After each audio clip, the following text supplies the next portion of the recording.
mais je crois que le problème du modèle où on a une préférence pour consommer beaucoup de services sous forme collective, par exemple, de l'éducation, de la santé, etc., ça suppose qu'on accepte d'en réguler la production.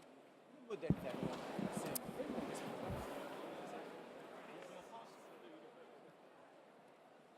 Ça ne va pas payer d'impôts du tout ici. Ah ben voilà, tiens, on va le dire. Non, non, non. C'est aussi un peu moins bien payé. Mais oui, non, mais c'est. Pas de miracle. Non, non, Ça mais se de toute régule façon, aussi. c'est un. Voilà, ça se régule, voilà. Ça se régule aussi. Bonjour à toutes et bonjour à tous. Est-ce que vous pouvez prendre place, si toutefois vous en trouvez une?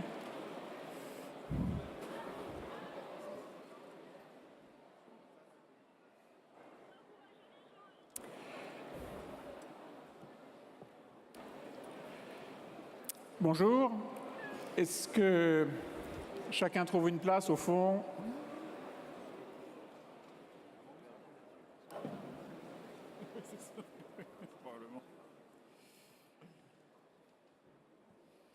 Bonjour à toutes et à tous, bienvenue pour cette table ronde intitulée « La France, enfer fiscal » avec un point d'interrogation.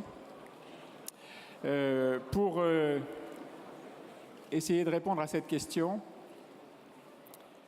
un certain nombre d'intervenants que je vais vous présenter rapidement dès que le silence sera revenu.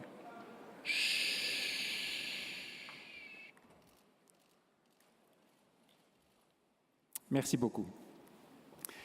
Pour répondre donc à cette question sur la France est-elle un enfer fiscal, plusieurs intervenants, plusieurs contribuables en réalité, Nicolas Bavrez, tout au bout de cette estrade, contribuable et avocat, essayiste, auteur d'ouvrages très remarqués, columniste, comme on dit dans notre métier, chroniqueur, en réalité, chroniqueur du mal français, chroniqueur du déclin français, chroniqueur aussi du poids de l'État, et grand esprit intervenant souvent dans les débats et dans les médias. Bertrand Badré, qui est ici. Bertrand Badré, vous vivez désormais à Washington, non pas parce que vous êtes un exilé fiscal, mais parce que vous travaillez à la Banque mondiale. Vous avez été longtemps dans la banque en France et puis depuis quelques temps, assez récemment, à la Banque mondiale, où vous occupez un poste éminemment important, une espèce de tour de contrôle de cette fantastique outil qu'est la Banque mondiale. Vous êtes Managing Director pour les finances de la Banque mondiale et CFO de cet organisme international.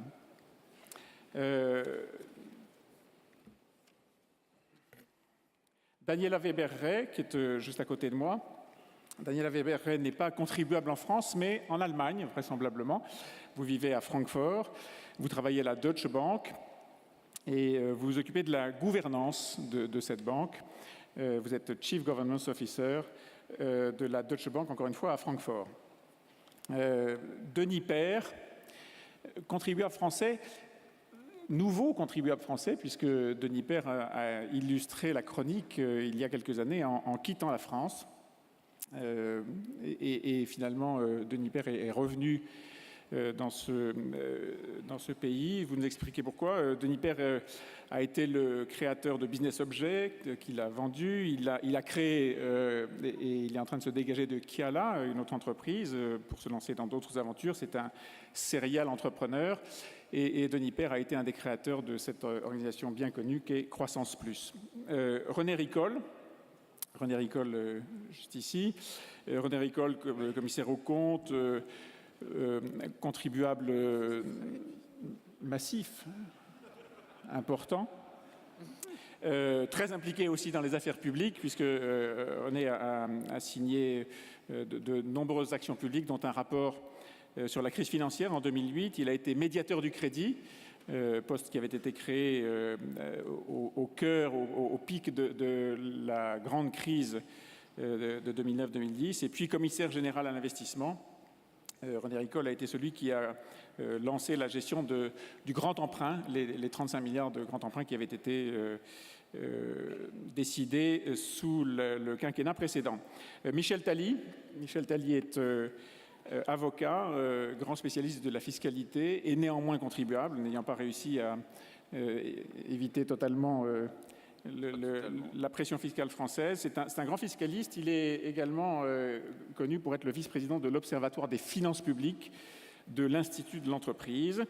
Yves Dubief, contribuable lui aussi, chef d'entreprise d'une entreprise dans le textile, la société Tantoret, qui est une entreprise évidemment très immergée dans la concurrence mondiale et largement soumise à la comparaison fiscale sur les prélèvements obligatoires par rapport à ses grands concurrents internationaux. Et puis Geoffroy Roux de Bézieux, vice-président du MEDEF, président de Virginie Mobile, je suppose contribuable lui aussi à divers titres. C'est lui qui nous accueille. Avant de lui passer la parole, puisque c'est lui qui nous accueille et qui va ouvrir la séance, quelques mots que vous avez probablement pour certains d'entre vous qui étaient déjà dans les plénières déjà entendus.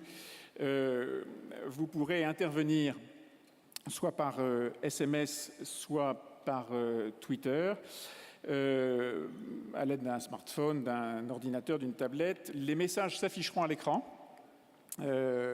Et bien sûr, ces messages sont anonymes. C'est la vraie différence entre une feuille d'impôt et un message Twitter.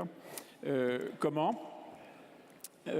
Par SMS, vous envoyez le SMS à MEDEF1, le chiffre 1, suivi d'un espace et de votre message au 31 035. Par web, vous vous rendez sur l'appli app a2p.visembly.com et vous entrez le mot-clé MEDEF.1. Et puis via Twitter, vous envoyez un tweet avec le hashtag de l'événement qui est hashtag MEDEF1. Il n'y a que des MEDEF1 aujourd'hui. Voilà, donc nous allons parler de l'enfer fiscal, la France enfer fiscal. Comme je vous le disais à l'instant, il y a un point d'interrogation. Je vous signale d'ailleurs, c'est intéressant, que le premier intitulé de cette table ronde, à l'origine, c'était « L'arme fiscale », l'apostrophe arme fiscale et non pas les larmes ou la larme fiscale. Et que ce titre a changé avec un côté un peu plus offensif, mais tout de même un point d'interrogation. Et au fond, tout l'objet de cette table ronde, c'est de savoir s'il faut lever ou pas le point d'interrogation à la fin. Geoffroy Roux de Bézieux. Bonjour à tous. Oui, effectivement, Nicolas, avec Pierre Gattaz, on a choisi de changer certains titres de l'Université TD, dont celui-là, parce qu'il nous semblait qu'il fallait dire les choses en bon français et que je crois qu'on est très majoritairement les chefs d'entreprise avec une sensation, plus qu'une sensation, une certitude de vivre un enfer fiscal. Et c'est ce que je vais essayer de détailler. Alors, pour préciser les choses, il ne s'agit pas d'une diatribe anti-impôt qu'on pourrait qualifier d'ultra-libérale. Je crois que dans la grande majorité, les chefs d'entreprise consentent à l'impôt. L'impôt, c'est un fondement de la démocratie. Ça permet de financer l'éducation, de financer les services régaliens de l'État. Mais on est arrivé au niveau où il y a une vraie révolte qui gronde. Le ministre de l'Économie et des Finances, il y a quelques jours, a parlé de ras-le-bol. Moi, j'emploierais une autre expression qui est celle d'asphyxie. Parce que le ras-le-bol, on peut croire que c'est un mouvement d'humeur. C'est juste une colère de patron, une de plus, on a l'habitude, on va laisser passer. L'asphyxie, quand on est dans l'enfer et qu'on est asphyxié, on n'est pas très loin de la fin. Et je crois que c'est vraiment le sentiment qui prédomine. Pierre, Patrick et moi, on a eu l'occasion de se promener pas mal dans les MEDEF territoriaux entre le mois de février, ou le mois de mars plutôt, et le mois de juin. Et ça nous a permis de vraiment entendre cette plainte, cette doléance, j'ai envie de dire, comme il y avait des cahiers de doléances autrefois avant la Révolution. Il y a un sentiment d'asphyxie fiscale. Donc ce que je vais essayer de décrire en quelques minutes, c'est finalement le résultat de 30 ans, parce que ce n'est pas ce gouvernement qui est en charge et qui est responsable, c'est 30 ans de philosophie fiscale anti-économique qui nous amène là où on est. Il y a d'ailleurs une étude d'Ernst & Young qui est sortie, je crois, il y a 2 jours, très intéressante, qui montre qu'on a fait d'énormes progrès sur la facilité pour créer une entreprise en France. On est le pays d'Europe, ça m'a même surpris, où on crée une entreprise le plus facilement aujourd'hui, et que le point où on est le plus mal cassé, c'est la fiscalité, à la fois en valeur absolue, en taux, mais aussi en complexité. Alors j'ai intitulé les 7 péchés capitaux de la fiscalité française, pour rester dans le thème infernal. Le premier, c'est cette asphyxie. Je détaille quelques chiffres, pas trop. Le poids des prélèvements obligatoires. L'année de ma naissance, 1962, on était à 30%. On est aujourd'hui, en 2013, à 46,3%. C'est le nouveau record. Le précédent datait de 99. Les prélèvements obligatoires ont augmenté de 1,3 points entre 2012 et 2013. C'est d'ailleurs très intéressant de regarder que, quel que soit le gouvernement en place, quelle que soit la conjoncture, année après année, sur les 30 dernières années, ces prélèvements obligatoires ont augmenté de manière régulière.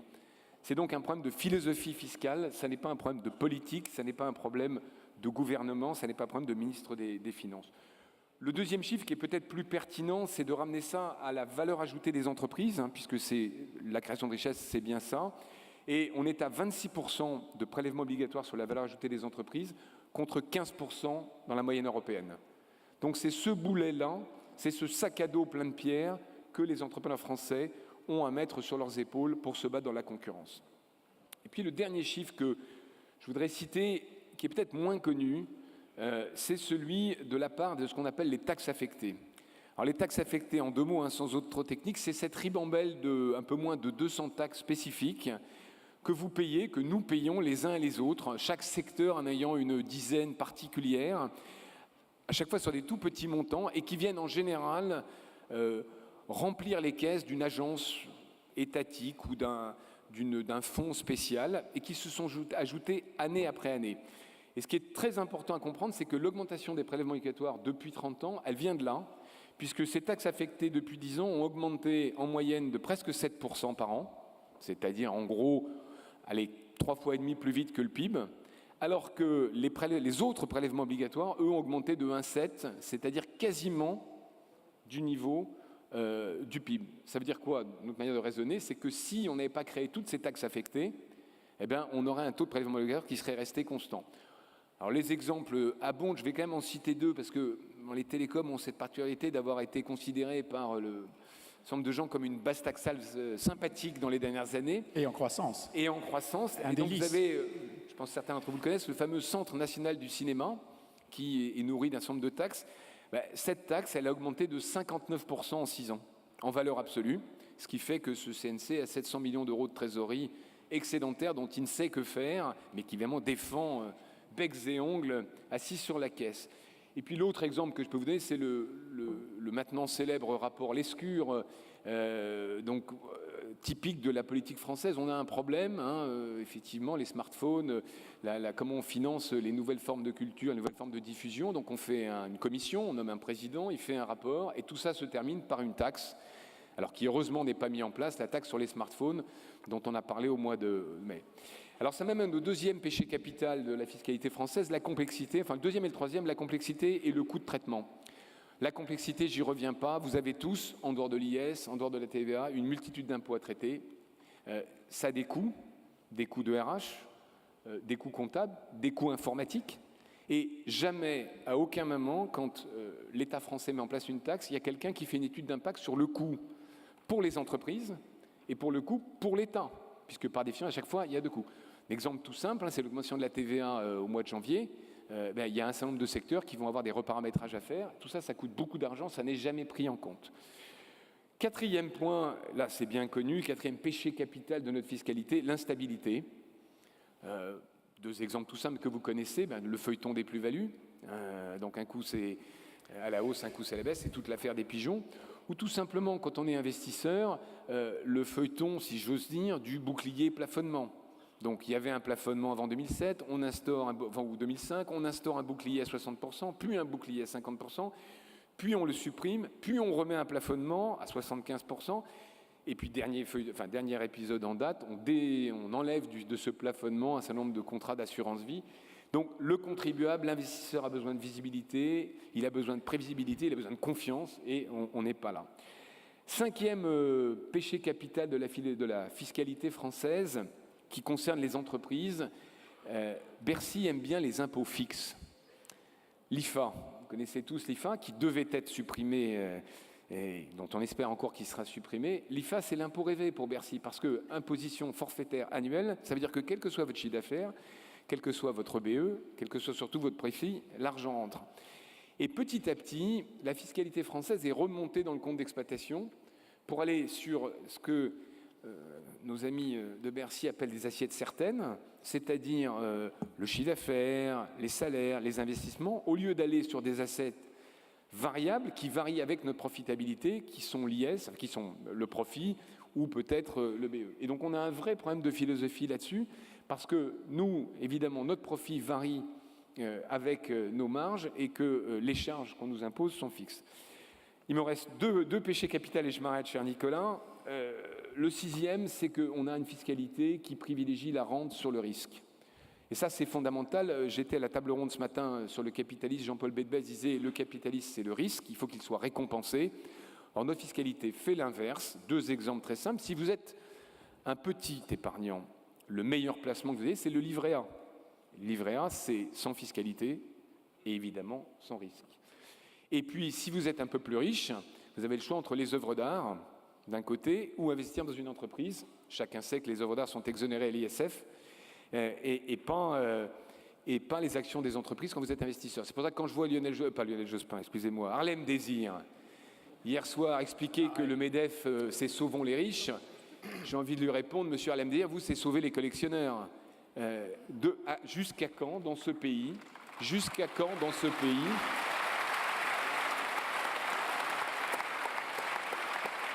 préférera-t-on des gens qui investissent dans des tableaux plutôt que dans des entreprises? C'est l'exemple type de préférer la rente sur le risque. Et puis je termine par le septième péché capital. À chaque fois qu'on crée un impôt, jamais on ne fait une étude d'impact sur les comportements. Parce que dans la machine Bercy, c'est ce que je découvre depuis maintenant quelques semaines, on considère que les comportements sont fixes. Donc on met un impôt et on pense que la recette va venir à comportement constant. Mais par définition, les agents macroéconomiques s'adaptent. On le voit, par exemple, avec la hausse de la TVA sur les services à la personne. Brusquement, nos amis de Bercy se disent « Ah, mais les recettes ne rentrent plus ». Et oui, ils ne rentrent plus parce que vous avez monté la TVA et une certaine partie de cette économie est allée au noir. Bien sûr. Mystère et boule de gomme. Voilà. Alors, le MEDEF n'est pas juste dans la critique, le MEDEF est dans les propositions et nous allons travailler pour faire une proposition complète de nouvelles philosophies fiscales au service de la compétitivité des entreprises et au service de l'économie. Merci beaucoup. Merci.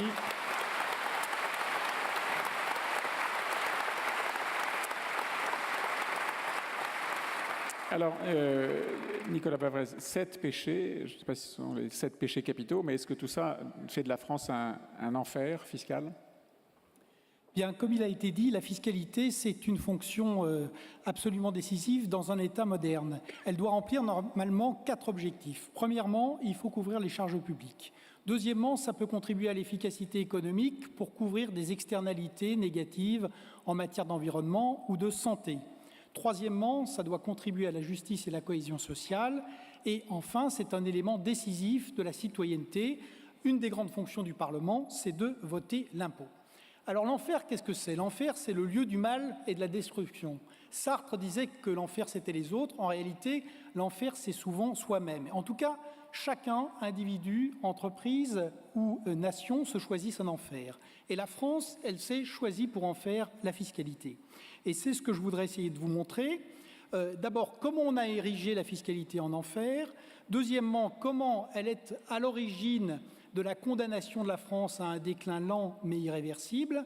Troisièmement, à quel ressort idéologique ceci obéit. Et enfin, pourquoi le contre-choc fiscal est au cœur du redressement de notre pays.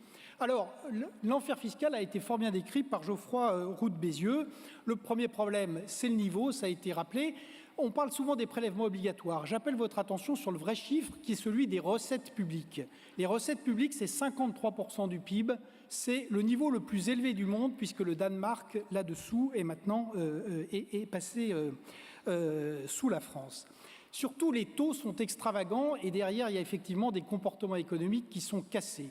Quelques données rapides, je vous le rappelle, le travail, la fameuse taxe à 75% qui n'existe nulle part, même pas en Corée du Nord ou à Cuba. L'idée que l'épargne doit être fiscalisée plus que les revenus du travail, 58 à 62%, c'est 20 à 30% de ce qui se fait partout dans tous les autres pays développés. Et c'est une idée complètement folle de dire que l'épargne, c'est la même chose que les revenus du travail, parce que l'épargne est du travail accumulé. L'IS, plus de 36%, c'est entre 20 et 29 partout ailleurs. Les plus-values, on en parlera tout à l'heure, 38 à 62%, compte entre 20 et 28, là encore partout ailleurs. Et l'ISF, une invention, une superbe exception française. Donc ça, c'est le premier problème. Ça a été rappelé également, complexité, instabilité, je ne reviens pas dessus. Mais il y a deux autres choses qui sont très importantes. La concentration. Contrairement à ce qui a été dit, les entreprises et les riches paient l'impôt dans notre pays. Je vous rappelle que 1% des contribuables paient 40% de l'impôt sur le revenu.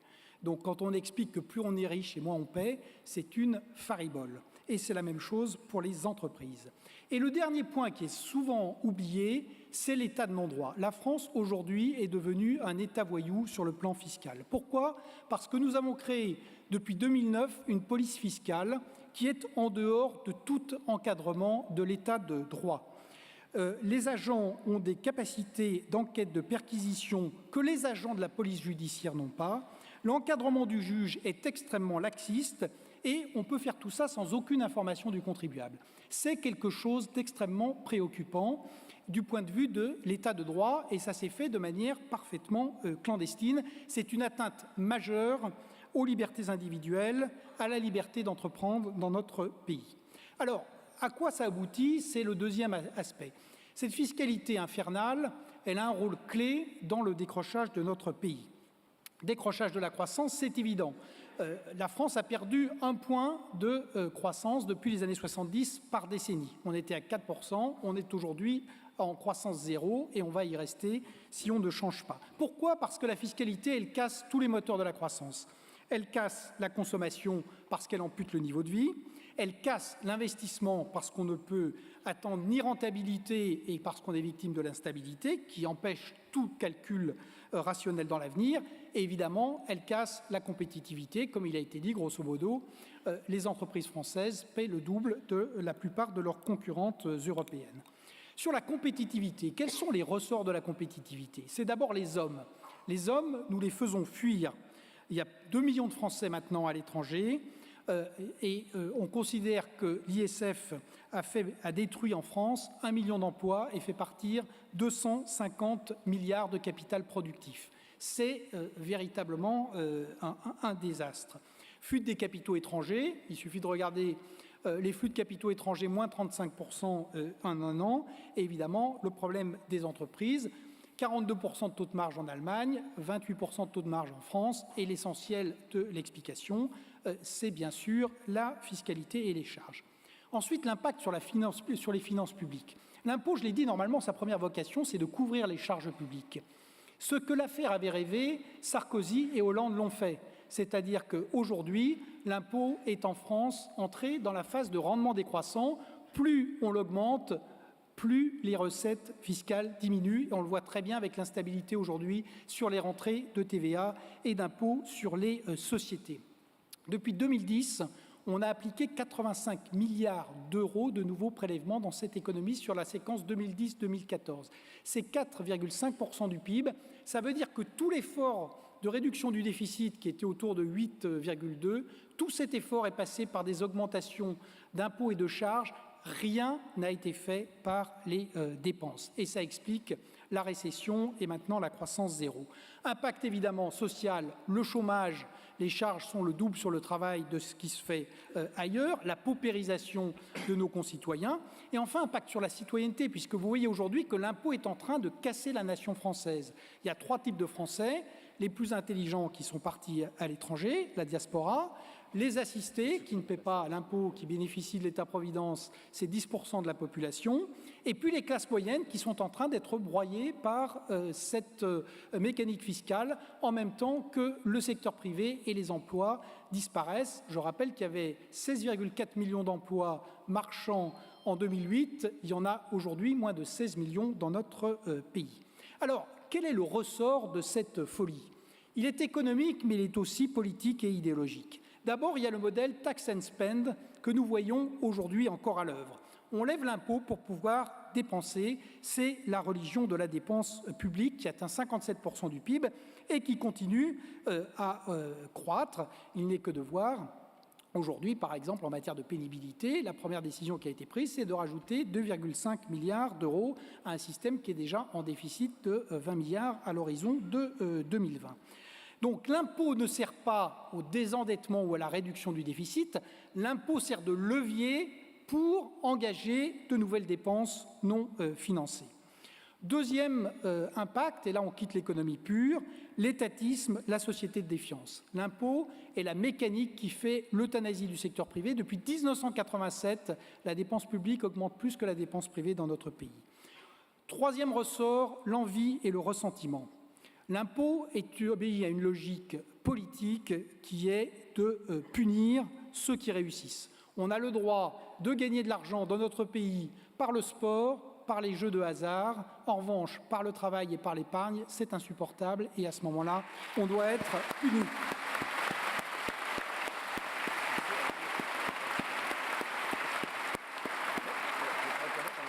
Et la dernière logique, c'est une logique d'enfermement, c'est-à-dire que l'impôt est ce qui permet à la France de se couper complètement du reste du monde et de l'Europe, avec lesquels, je vais y revenir, avec cette idée que les Européens sont censés appliquer notre enfer, qui est bien sûr le modèle dont tout le monde rêve. Curieusement, ils ne partagent pas cette excellente idée. Alors, j'en viens maintenant au dernier point, c'est-à-dire pourquoi est-ce qu'un contre-choc fiscal est au cœur du redressement de notre pays. Il faut être clair, quoi que disent les uns et les autres, aujourd'hui il y a une sortie de récession mais il n'y a pas de reprise et il n'y aura ni reprise, ni croissance, ni création d'emplois de notre pays tant qu'on n'aura pas commencé à régler le problème fiscal. Qu'est-ce que c'est que régler le problème fiscal ? Il impacte tout le reste. Pourquoi ? En matière productive, la priorité, c'est de remonter le taux de marge des entreprises. Et pour le remonter, il est clair qu'il faut diminuer leurs impôts. Il faut aussi baisser, évidemment, la fiscalité de l'épargne pour permettre d'avoir une épargne longue qui s'investisse avant tout vers les entreprises. Et il faut évidemment supprimer l'ISF. Sur le plan social, il n'y aura pas de retour au plein emploi tant qu'on aura un travail qui sera finalement le plus mauvais des investissements que peuvent faire des entreprises, tellement cet investissement est hors de prix. C'est également la clé du redressement budgétaire. Pourquoi ? Parce qu'il ne peut plus passer par des augmentations d'impôts, tout doit passer par des baisses de dépenses publiques. C'est aussi clé pour le pacte citoyen parce que dans cette France qui est en train de se fragmenter et d'éclater, il faut absolument interrompre l'exil des capitaux, des talents, des cerveaux et des entreprises pour permettre de recréer de la richesse. Il est également clé pour rétablir l'égalité entre les générations. Ce qui est incroyable dans notre pays, c'est la spoliation délibérée dont les jeunes font l'objet et qui explique aujourd'hui leur départ en mars. 150 000 sont partis depuis 2008 et c'est aussi clé pour le rétablissement de l'état de droit. Nous ne devons pas laisser s'installer un système totalitaire au sein de la République et d'arbitraire en dehors de toute régulation du juge et du droit. Et puis bien sûr, c'est au cœur du pacte. C'est au cœur du pacte européen parce que c'est la manière de remettre la France de plein pied dans la société ouverte et avec ses partenaires. C'est Michel de Montaigne qui disait que notre mal comme notre bien ne dépendent que de nous. Ce qui est intéressant avec l'impôt, c'est que c'est une folie purement française. L'enfer fiscal français, ce n'est pas l'Europe, ce n'est pas la mondialisation, c'est la France, les Français, leurs dirigeants et personne d'autre. Et je crois que c'est par ça que je voudrais finir. Vous voyez comment on a dévoyé ce qui ne doit être qu'un instrument au service, évidemment, de la couverture des dépenses publiques, au service d'une politique économique. On l'a dévoyé pour des raisons politiques, en fin en soi, en valeur, en instrument totalitaire pour façonner notre économie et notre société à l'image d'un État en faillite. Aujourd'hui, il faut retourner les choses, il faut mettre la fiscalité au service de la réforme de l'État, d'une économie dynamique de la création de richesses et surtout de la restauration de la puissance de la France. Merci. Merci.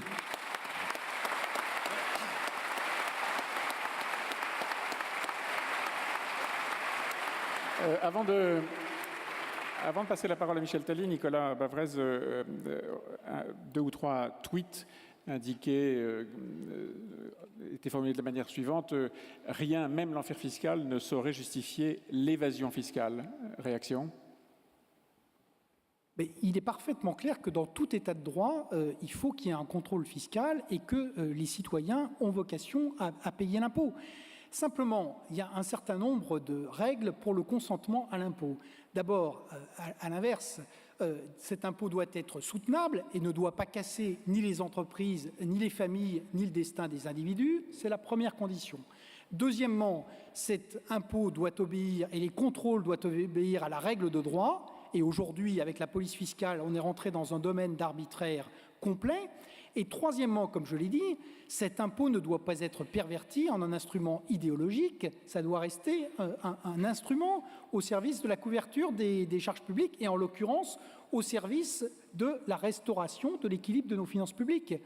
Ce qui est un peu décourageant aujourd'hui, c'est que payer des impôts qui aujourd'hui cassent l'économie, qui ne permettent pas de restaurer l'équilibre des finances publiques parce que tout passe en dépenses supplémentaires, là, c'est là que se posent les questions. Mais il n'y a aucun doute sur le fait que, par ailleurs, l'impôt existe en toute démocratie, il doit être payé, il doit être contrôlé. C'est une des fonctions majeures de l'État et la vocation à être absolument assumée, mais dans le cadre de règles de droit qui soient strictes et contrôlées.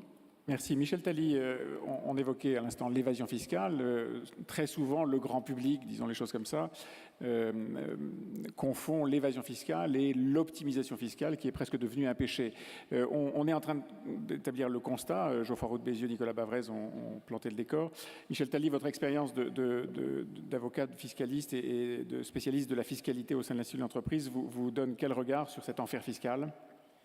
Alors, effectivement, sur ce sujet-là, je crois que le point de décision, c'est l'état de droit. C'est-à-dire, il y a des choses qui s'appellent la fraude et effectivement, aucun citoyen ne peut le supporter. Puis, il y a le choix d'aller payer des impôts ailleurs et ça, on a le droit. Alors, lorsqu'il y a 20 ans, j'étais directeur de la législation fiscale à Bercy, j'avais le sentiment de participer à la gestion d'un système, un modèle à la française qui était assez délicat de mise en œuvre, mais qui restait gérable.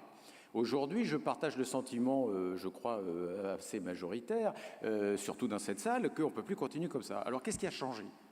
Pas simplement le fait que je suis passé de l'autre côté du miroir. Il s'est passé un certain nombre de choses qui ont, mais vraiment du point de vue du technicien, qui ont complètement bouleversé un équilibre fragile où on essayait de dépenser plus d'argent, d'avoir plus d'argent public qu'ailleurs, sans trop troubler la compétitivité du pays et la motivation des acteurs économiques. Alors, je retiendrai juste 3 choses, parce qu'on n'a pas beaucoup de temps, qu'il faut aller vite. La première chose, c'est un contresens majeur depuis 5-8 ans. Donc, vous voyez, je vais très largement avant 2012. Contresens majeur sur la notion de dérogation à la règle fiscale, qu'on a appelée maintenant niche fiscale, pour mieux, je dirais, légitimer une chasse à la niche tous azimuts. Pour moi, la dérogation à la règle, c'est vraiment du yield management, c'est-à-dire comment avoir une politique tarifaire où je fais payer à chacun le maximum de ce qu'il peut supporter, en faisant éventuellement payer moins au type d'à côté.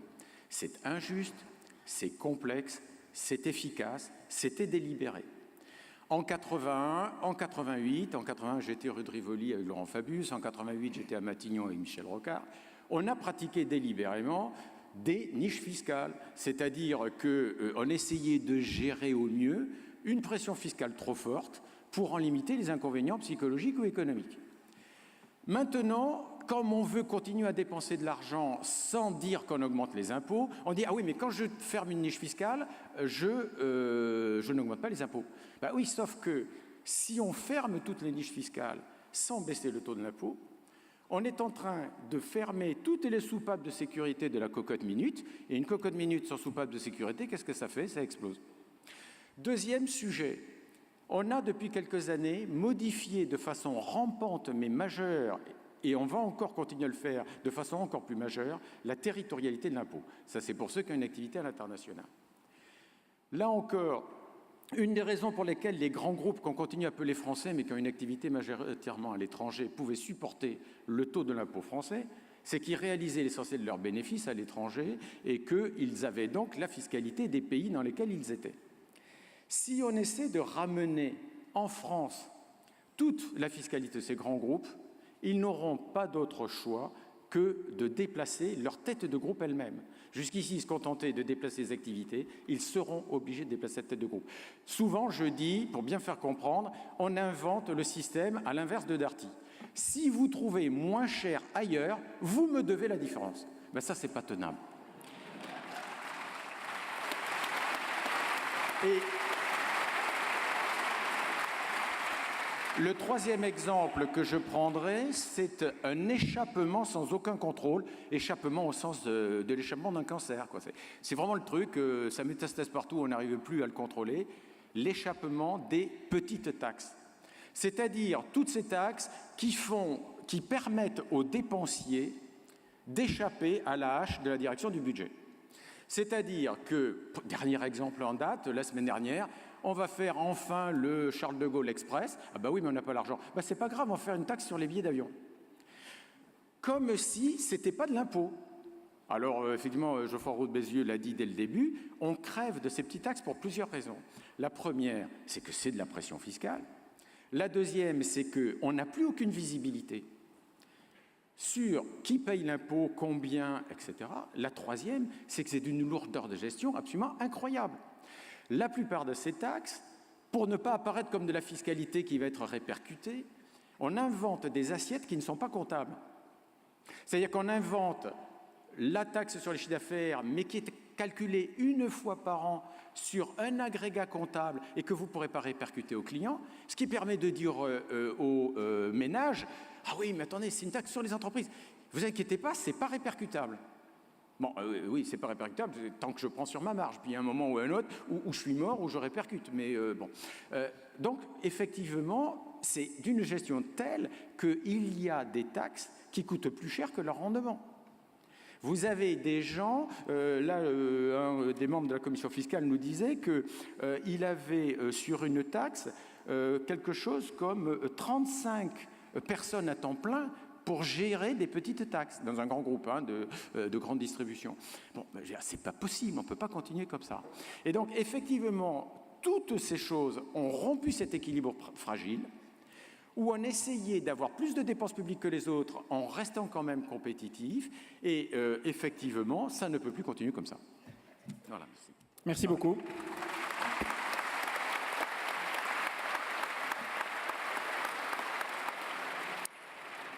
René Ricol, Michel Talit dit ça ne peut plus continuer comme ça, et pourtant, ça continue. Oui. Alors, je ne sais pas si je suis un gros contribuable. Comme je vais dire des choses un peu sévères, je vais commencer par 2 déclarations préalables. Payer de l'impôt à titre personnel ne me gêne pas. Je suis attaché à l'école libre, je suis attaché à l'hôpital pour tous, je suis attaché au fait que les enfants, quel que soit leur milieu social, soient traités de la même manière. Personne ici n'est contre ça. On n'est pas en train de défendre les riches, on est prêt à contribuer. Deuxièmement, je n'ai pas une sympathie débordante pour ceux qui, ayant plein de pognon, se tirent à l'étranger parce qu'il n'y a plus que nous qui restons pour payer. Voilà. Donc, je veux le dire. Ayant dit ça, je vais faire plaisir à quelques amis collectionneurs, je pense que nous sommes en décadence. Oui, je pense qu'un jour, Geoffroy a commencé à le dire, j'avais déjà dit dans les colonnes du nouveau journal qu'a lancé, très bon journal d'ailleurs, qu'a lancé Nicolas, il faut le dire. Merci. Subscribe, l'opinion. Nous serons jugés comme décadents. Mesdames et messieurs, si vous n'êtes pas enfant de riches, vous ne serez pas riche, tel qu'est le système. Il vaut mieux avoir des œuvres d'art dans son héritage, si possible des monuments historiques. Vous êtes dégrévé de tous les côtés, vous ne payez pas d'impôts, vous faites 1 milliard de plus-value sur vos ventes d'œuvres d'art, vous payez 6% de taxes, 6%, on est chez les malades. Sur vos 10 milliards d'œuvres d'art, vous payez 0 d'ISF. Mais si vous avez l'ambition, étant jeune, de posséder peut-être un appartement dans Paris, ce qui vous prendra 25 ans d'économie au train où on est, et demain ce sera juste inabordable, eh bien vous paierez évidemment un ISF dessus. On est chez les fous, voyez. Et demain on considérera que ce pays est décadent.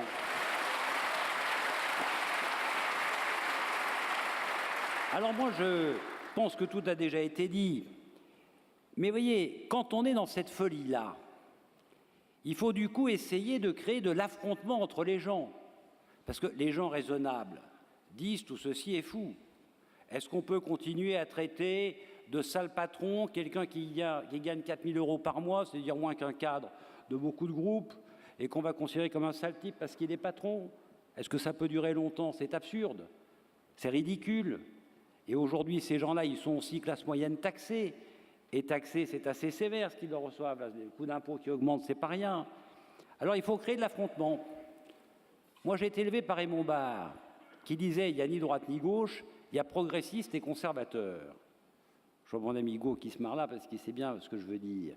Je crois que cette discussion droite-gauche est ridicule. Geoffroy là aussi il a dit, ça fait 30 ans que ça dure. Alors, je n'ai pas tout à fait les mêmes chiffres que Nicolas. Je pense que, mesdames et messieurs, la création de l'ISF en 30 ans, c'est 600 milliards d'euros non actualisés qui sont partis de ce péri. Je ne sais pas combien on peut dire productif ou pas productif, mais il y a 600 milliards qui sont partis à peu près. Alors, combien productif, c'est plus compliqué à dire. Je suis d'accord avec son chiffre nécessairement, il est meilleur économiste que moi. Mais est-ce qu'on se rend compte de ce dont on parle? Ça veut dire que l'ISF, au bout du bout, si on se dit les choses simplement, qui le paye? C'est celui qui est au chômage.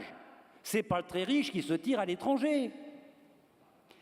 Ce qu'il y a de fondamental dans cette assemblée où vous êtes aujourd'hui, ce qu'il y a de nouveau dans le MEDEF, voyez, votre responsabilité sociale, dans laquelle je me sens, avec laquelle je me sens solidaire, c'est que pour la première fois, il n'y a pas une bataille de personnes.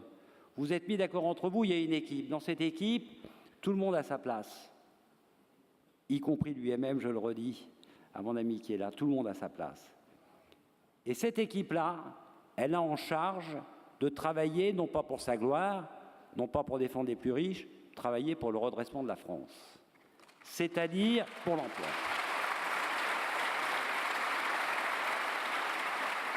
Nous devons refuser tout ce qui est de nature à faire de l'affrontement. Ce qui se passe en matière fiscale aujourd'hui, qui est juste horrible, avec de l'instabilité, mais l'instabilité qui va tuer l'entreprise, évidemment. Parce qu'aujourd'hui, la situation, c'est on vous redresse et on verra bien dans les tribunaux administratifs, avec tous les recours 15 ans plus tard, si vous avez tort, si vous avez raison. Entre-temps, l'entreprise sera morte. Ça ne peut pas durer. Et donc, votre responsabilité sociale, c'est de faire entendre la vérité. Et la vérité, c'est que le MEDEF est engagé pour le redressement du pays. C'est ça la raison d'être du MEDEF. C'est ça l'objectif de l'équipe. Il ne s'agit pas de savoir si on est de droite ou si on est de gauche, ce n'est pas le sujet ici. Voilà, c'est ça ce que je crois. Alors je voudrais pas donner d'exemples nouveaux parce que je pourrais continuer, mais simplement quand même 2-3 choses rapides. On considère qu'un patron qui gagne 1 million d'euros par an, c'est scandaleux. Je peux vous le dire d'expérience, trouver des très grands patrons de grands groupes, ce n'est pas si simple que ça. Puis quand ils ont payé 60% d'impôts, ça fait moins que ce qu'ils ont perçu, hein, vous voyez ce que je veux dire. Du coup, qu'est-ce qu'ils font? Ils sont tentés de partir. Pas de partir parce qu'ils payent beaucoup d'impôts, mais de partir parce qu'ils se sentent maltraités, mal aimés. On ne peut quand même pas confondre le patron d'un groupe industriel avec les fous furieux des fonds d'investissement qui peuvent faire sur des coûts 30 ou 40 millions d'euros dans l'année. Des jeunes gens de 35 ans.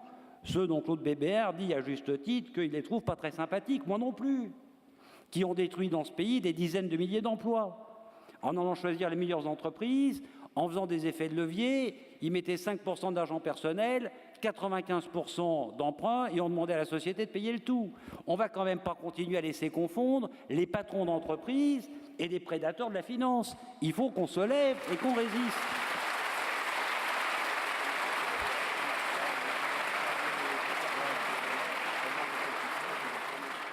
Ma deuxième observation, c'est qu'il faut arrêter d'opposer les entreprises les unes aux autres.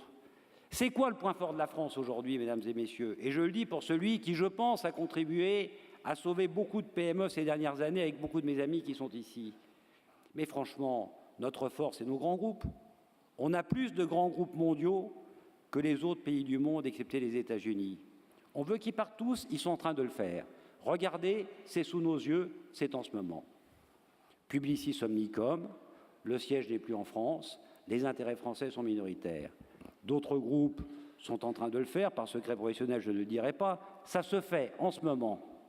Alors, j'ai encore jamais vu qu'on redresse une situation en s'appuyant sur des sables mouvants. Le principe, au lieu de s'appuyer sur des points forts. Nos points forts sont les grands groupes. Si les grands groupes restent dans ce pays, alors on a une chance de récupérer plus de sous-traitants, de mieux développer nos ETI, nos PME. S'ils partent, alors je vous le dis, ils iront sûrement continuer à chercher des sous-traitants, ils ne seront plus en France. Donc nous devons passer un pacte républicain.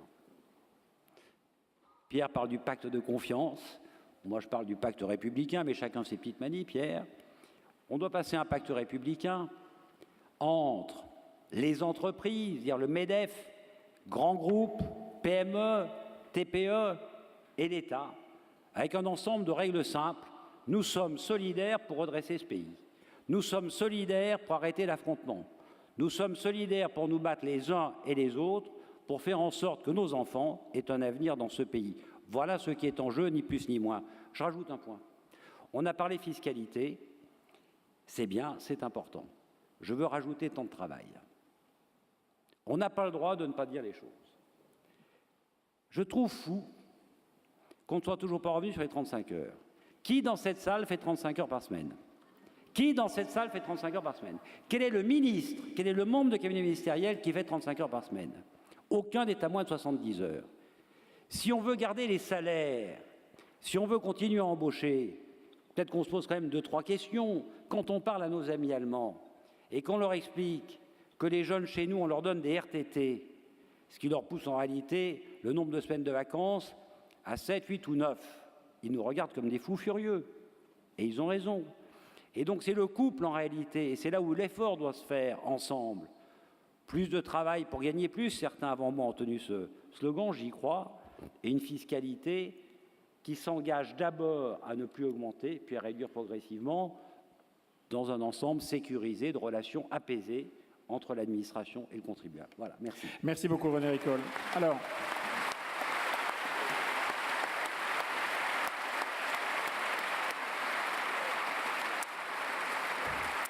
après cette demande d'action et de pacte républicain, mais aussi cette ode aux grands groupes, évidemment, il vous revient, Yves Dubief, d'expliquer que les PME aussi, comme un tweet le disait à l'instant, doivent être choyées. PME qui vivent le contexte fiscal en le prenant aussi un peu pour un contexte infernal. Yves Dubief.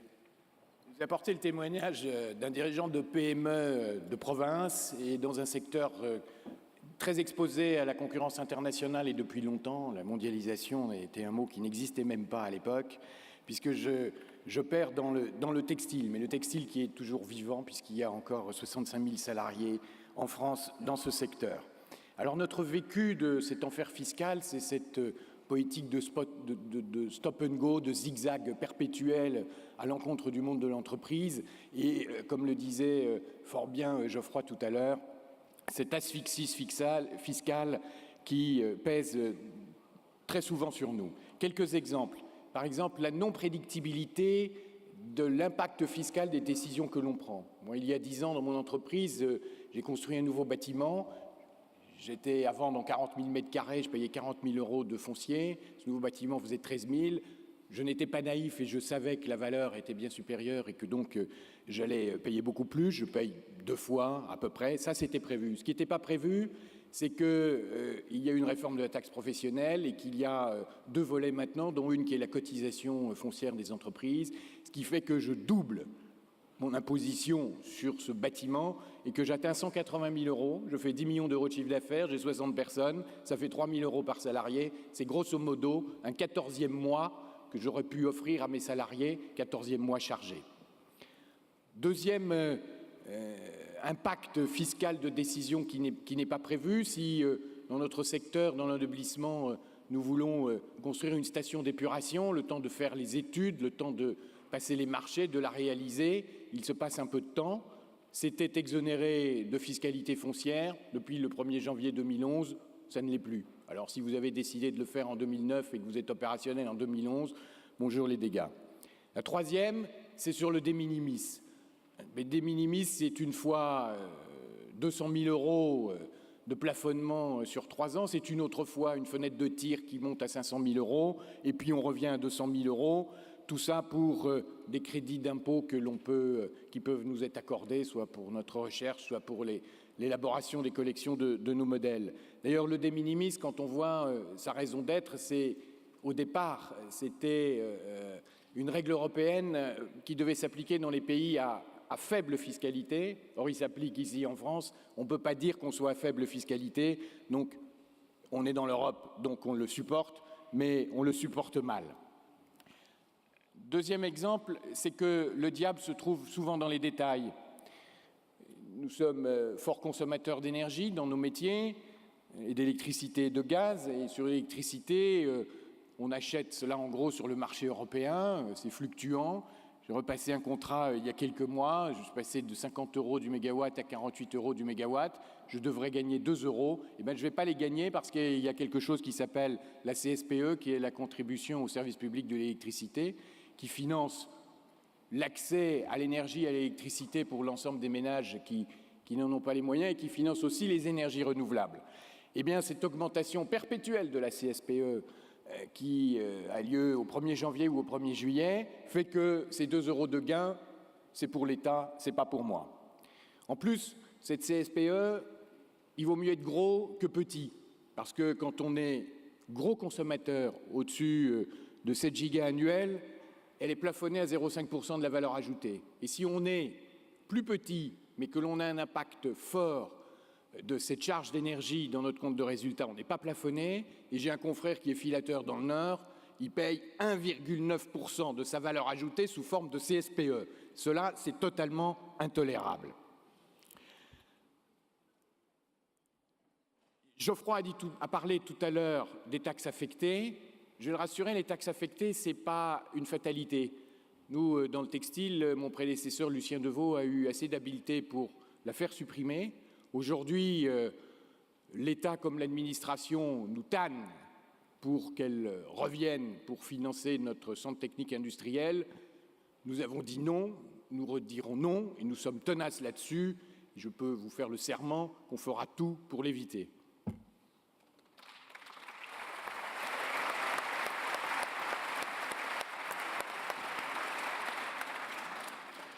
Merci beaucoup, Yves Dubief. Il est temps peut-être d'avoir un petit coup d'œil de l'étranger, depuis l'étranger. Bertrand Badré, vous êtes aujourd'hui à Washington, je le disais, au cœur de la Banque mondiale. Vous avez très longtemps vécu à Paris, vous connaissez bien le système français, vous découvrez maintenant ce système de l'extérieur. Est-ce que vous le voyez comme un enfer ?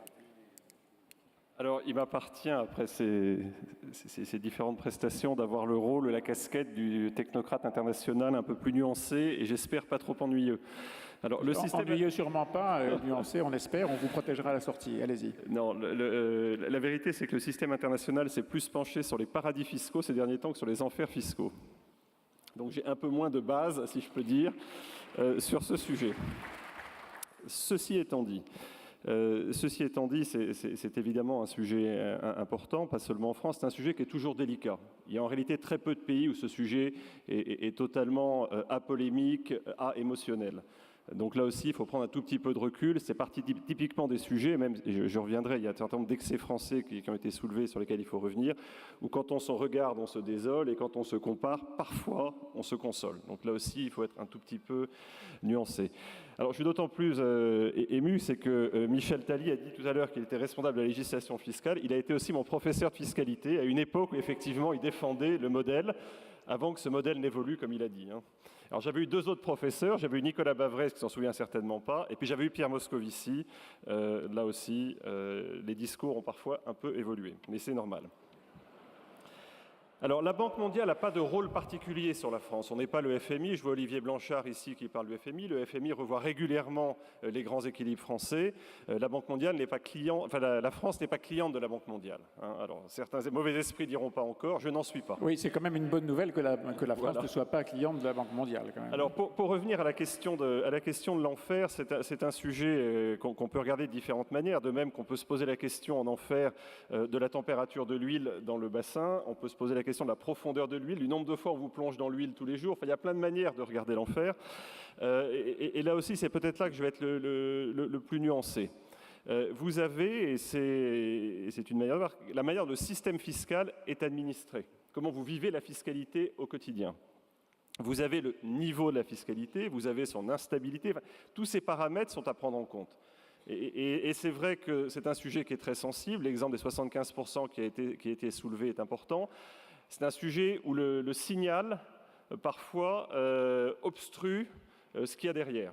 Et c'est vrai que dans un monde ouvert et totalement globalisé comme aujourd'hui, ceux d'entre vous qui voyagent, et je pense que c'est la très grande majorité, vous savez très bien que le bruit fait par les 75% est infiniment supérieur à la réalité des 75%. Et que récemment, j'étais à Hong Kong, un des grands responsables de Hong Kong me disait, vous voyez, moi, je suis très intéressé par les États-Unis, le dollar de Hong Kong est lié au dollar des États-Unis, je suis évidemment intéressé par la Chine, je regarde ce qui se passe en Europe, j'essaie de comprendre la France, mais je peux consacrer quelques minutes par jour à la France.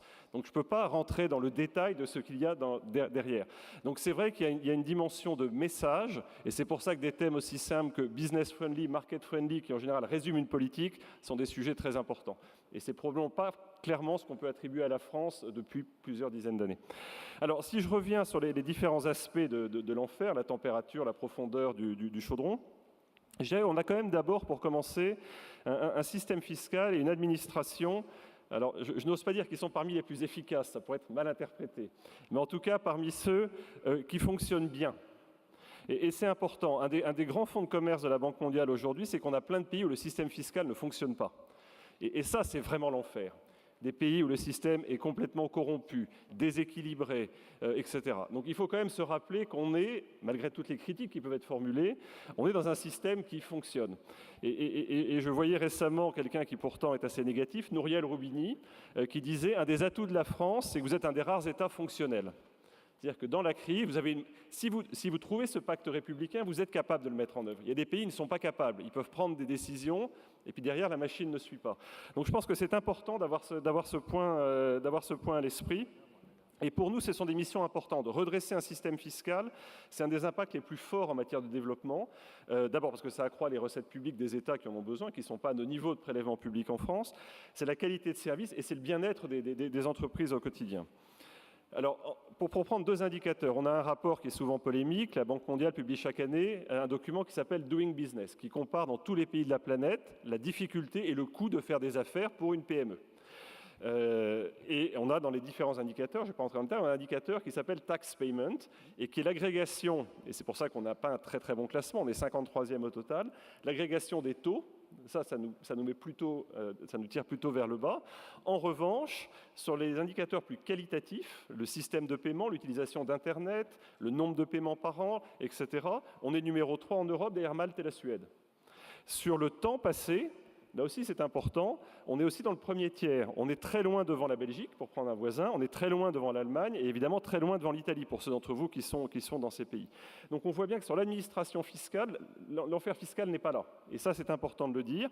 On peut avoir un débat à l'infini avec Nicolas Bavrez ou certains d'entre vous sur la réalité de l'état de droit en France. Là aussi, par comparaison, y compris avec des pays comme celui où j'habite aujourd'hui, les États-Unis, on peut avoir un vrai débat et je pense que l'état de droit en France est une réalité, même si on peut, encore une fois, trouver des exceptions. Donc de notre point de vue, en tout cas, le système ou l'administration fiscale, c'est plutôt, entre guillemets, un exemple. Mais il y a aussi des faiblesses, évidemment. Il y a deux faiblesses majeures. C'est la complexité du système. Tu as parlé des taxes qui se multiplient, et c'est vrai que c'est une tradition française, et c'est lié à l'instabilité. Pour moi, c'est le sujet le plus important. S'il faut qualifier quelque chose d'infernal, c'est l'exemple que vous prenez. Vous prenez une décision sur la base d'un système, et puis le système change 10 fois dans les 10 années qui suivent. Ça, pour moi, c'est un sujet majeur, et qui nous éloigne chaque jour davantage des grands principes que m'avaient enseigné Nicolas Bavrez, Pierre Moscovici ou Michel Tally, qui est un bon impôt, c'est une assiette large, des taux marginaux limités, des exceptions extrêmement encadrées. Donc là, on n'est pas complètement exemplaire. L'autre sujet sur lequel, et c'est ça qui fait que dans le classement, on est un peu moins bien classé, même si les deux premiers indicateurs nous tirent vers le haut, c'est le niveau de prélèvement. Alors le niveau de prélèvement, là aussi, il ne peut pas se regarder dans l'absolu. On a un niveau de prélèvement, j'allais dire, on a un enfer fiscal, si vous voulez garder ce terme, parce qu'à côté de ça, il y a un certain nombre de paradis qu'on finance. Et quand j'en ai parlé à mes équipes, on dit « Ok, certes, les impôts, c'est élevé, alors la France, c'est le paradis. Regardez la culture, regardez l'éducation, regardez le système de santé. » Donc la question, c'est qu'il faut tout regarder. On ne peut pas juste regarder la fiscalité, il y a un pacte social, après il y a l'efficacité de ce pacte évidemment, mais c'est bien le système qui s'est mis en place depuis une dizaine d'années qu'il faut regarder.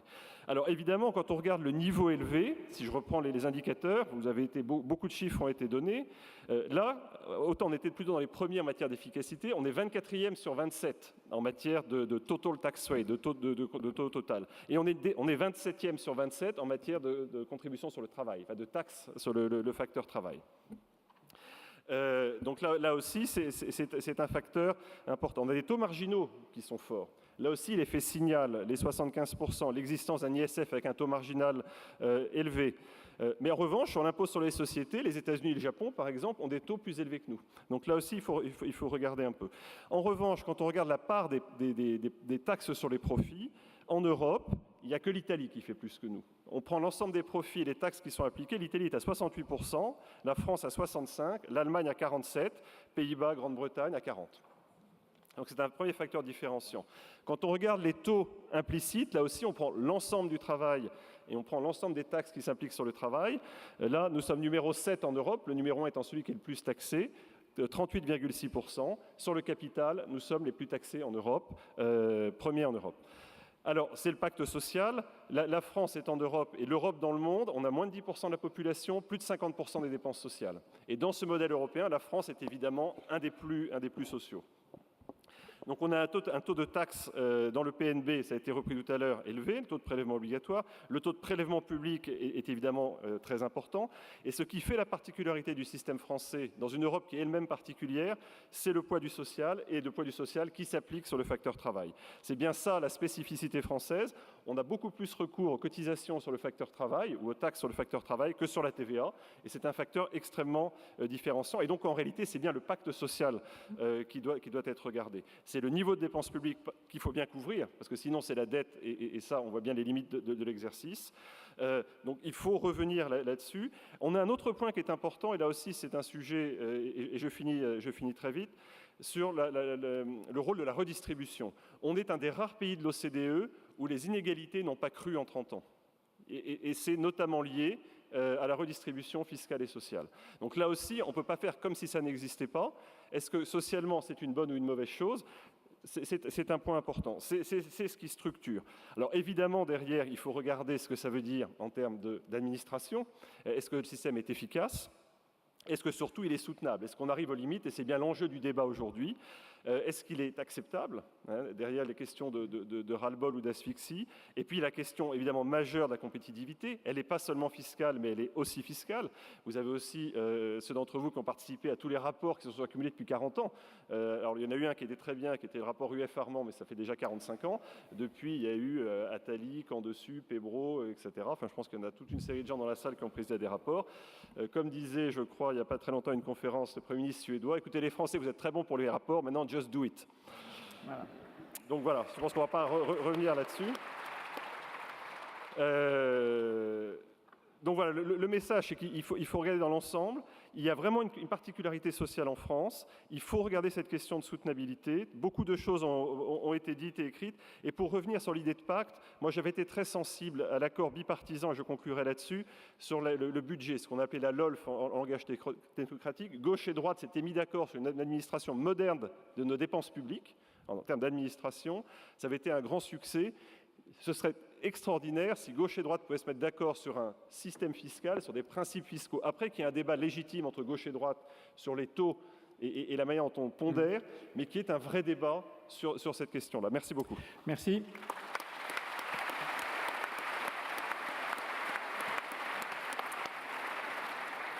Avant de passer la parole à Daniela Weber-Ray, Geoffroy Roux de Bézieux voulait poser une question à Bertrand. Oui, Bertrand, je ne reviens pas sur le débat sur le pacte, c'est évidemment le cœur de la discussion. J'étais assez surpris du classement que tu donnes, où on est bien classé, si j'ai bien compris, dans la simplicité et l'efficacité. Alors l'efficacité, je comprends, on a tous été contrôlés fiscalement et on peut effectivement confirmer que c'est assez efficace. Mais la simplicité, il me semble que sur les impôts traditionnel, c'est-à-dire IS et TVA, oui, c'est assez simple finalement et ça ne change pas beaucoup. Mais quand on regarde toutes les taxes affectées, toutes les taxes spécifiques, l'exemple que Yves donnait à ma gauche sur la contribution sur l'électricité, je ne pense pas que ça soit pris en compte dans le classement de la Banque mondiale. Parce que là, on a créé une usine à gaz pour les entrepreneurs et des coûts de traitement très élevés. Alors, juste une nuance. Sur la simplicité et l'instabilité, c'est évidemment une difficulté. Ce qui est mesuré, c'est le temps que les gens consacrent à l'ensemble des impôts. Et c'est vrai que pour ceux d'entre vous qui sont par exemple en Allemagne, c'est beaucoup plus compliqué. Aux États-Unis, c'est beaucoup plus compliqué. Donc encore une fois, évidemment que ce n'est pas parfait, évidemment qu'on peut faire mieux. Il y a des pays qui font beaucoup mieux, hein. Mais là, encore une fois, il faut prendre le risque ou le courage de regarder à l'étranger sur ces questions-là. C'est des sujets qui sont compliqués partout. Enfin, je fais appel à ceux d'entre vous qui sont dans différents pays. Ça n'est pas forcément simple ailleurs. C'est peut-être moins coûteux, les taux marginaux sont plus faibles, etc. Mais dans le système de l'administration fiscale, au sens je vous administre quelque chose, on n'est pas les meilleurs, mais on est plutôt dans le premier tiers. Si je reprends l'image de l'enfer fiscal, je comprends que le bûcher fonctionne bien, mais que l'enfer est un peu trop grand. C'est ça ? La température de l'huile. Daniela Weber, je rappelle, vous vivez en Allemagne, vous travaillez à la Deutsche Bank et vous vous occupez de la gouvernance. Alors, on a beaucoup parlé de ressenti, c'est le terme qui avait été employé à l'instant par Bertrand Badré, et le sentiment, en effet, est un point essentiel dans la façon dont on juge notre système fiscal. Pierre Moscovici, qui sera là tout à l'heure, a dit il y a quelques jours qu'il ressentait, ce sont ses mots, il ressent le ras-le-bol fiscal des Français. Comment est-ce que ce genre de sujet est abordé en Allemagne ? J'aimerais tout d'abord vous remercier de m'inviter ici parce que ça me donne une bonne excuse de revenir à Paris, une ville où j'ai passé les 5 dernières années quand même beaucoup de temps en tant que membre du conseil de la BNP Paribas et en tant que juriste qui s'occupait des clients français. Naturellement, j'apporte un autre point de vue, un point de vue très européen parce que j'ai 3 amours, l'Allemagne, la France et l'Europe. Et mon point de vue professionnel qui est celui de la gouvernance et de la conformité. Je comprends tout à fait le problème du niveau de la fiscalité, mais moi j'aimerais plutôt revenir à ce thème de la philosophie de la fiscalité. Vous avez évoqué au début la philosophie de la fiscalité depuis ces 30 dernières années en France. Moi, ma thèse est que ce n'est pas seulement un thème en France. Je crois que nous avons changé de philosophie fiscale partout dans le monde. Donc le défi est beaucoup plus grand maintenant. Il ne s'agit pas uniquement de l'Allemagne. La Deutsche Bank est présente dans le monde dans plus de 70 pays. C'est clair que parmi ces pays se trouvent aussi des pays dénommés paradis fiscaux. La Banque condamne toute forme d'évasion fiscale et s'efforce à mettre au terme tous délits fiscaux. Mais qu'est-ce que ça veut dire pour moi en tant que spécialiste de gouvernance et de conformité? L'époque où la fiscalité était simple, lisible et stable est passée. Elle est passée pas seulement en France, elle est passée partout au monde. Nous vivons un changement de morale plutôt que de droit. Comment prévoir et prévenir ces changements? Comment réagir et comment protéger l'entreprise pour laquelle vous travaillez dans un environnement qui change en permanence les données? C'est ça le défi, pas seulement en France, mais aussi en Allemagne et ma thèse partout en Europe. Une structuration fiscale qui était tout à fait acceptée et il y a encore quelques années ne l'est plus aujourd'hui. Les instruments usuels auparavant, tels que le transfert de bénéfices par le moyen de redevances de licence et frais de brevet, non plus. Aujourd'hui, les transactions doivent être justifiées sur le plan économique, car nous devons aussi représenter notre structuration fiscale auprès de l'opinion publique. Si l'opinion publique dicte le comportement et exige des changements de fiscalité imprévisibles, nous ne vivons plus dans un système de droit suffisamment simple, lisible, stable pour nous rendre compétitifs. Et l'Europe, pas seulement la France, a besoin de compétitivité. Par peur pour notre réputation, pour la responsabilité de notre entreprise et surtout aussi de nos gérants, nous devenons de plus en plus prudents. Nous n'osons plus d'innover. Nous perdons notre esprit entrepreneurial et nous perdons alors notre compétitivité. Nous, à la Deutsche Bank, nous ne cherchons pas à jouer à cache-cache, mais nous tous, nous devons connaître les règles du jeu. Il faut une fiabilité du système de fiscalité pour restaurer et pérenniser la confiance de l'économie et pour recréer, pour relancer le ressort de la compétitivité. Et cela n'est pas seulement un défi de la France, cela est un défi aussi en Allemagne et surtout pour l'Europe. Je vous remercie. Merci. Merci beaucoup.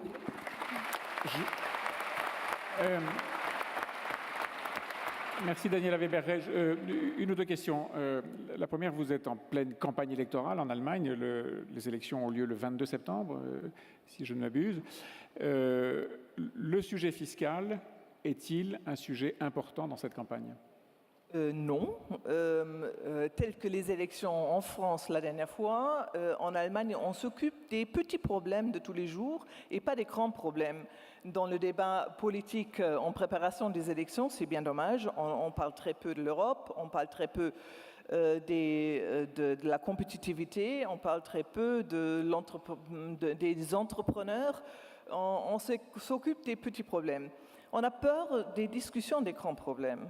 Mais dans les programmes, soit de Oui. Angela Merkel, soit de Peter Steinbrück, est-ce qu'il y a des éléments qui ont trait à la fiscalité ? Il y a Steinbrück qui avait lancé le système de l'augmentation des impôts qui a été tout de suite retiré parce que ce n'était pas un thème qui était accepté par les électeurs. Donc voilà, ça c'est une information importante. En Allemagne, dans la campagne électorale, le SPD a retiré le côté fiscal dans ses programmes. Ouais. Deuxième question, c'était un tweet qui le suggérait tout à l'heure. L'idée de fusionner la France et l'Allemagne, en particulier sur les questions fiscales, ça vous paraît être quelque chose de réalisable un jour ? Voyez, moi, mariée avec un Français qui a vécu quand même, qui a passé pas mal de temps en France, moi je serais plus que ravie si ça se passe. Je sais que sous l'ancien gouvernement, cette initiative avait été lancée et je sais qu'il y a eu beaucoup de négociations entre la France et l'Allemagne qui n'ont mené à rien grâce à l'atmosphère qui ne se prêtait pas à vraiment faire un avancement. Pour vous dire, en Allemagne, on a toujours cherché la potion magique en France. À l'heure actuelle, la France semble chercher la potion magique en Allemagne. Mais est-ce justifié ? Est-ce justifié disons, trop de respect pour l'Allemagne ? Pour fusionner, même seulement sur le plan fiscal, il faudrait avoir plus de sentiments, il faudrait avoir plus d'émotions. On dit que les Français respectent les Allemands, mais ils ne les aiment pas. On dit que les Allemands aiment les Français, mais ne les respectent pas.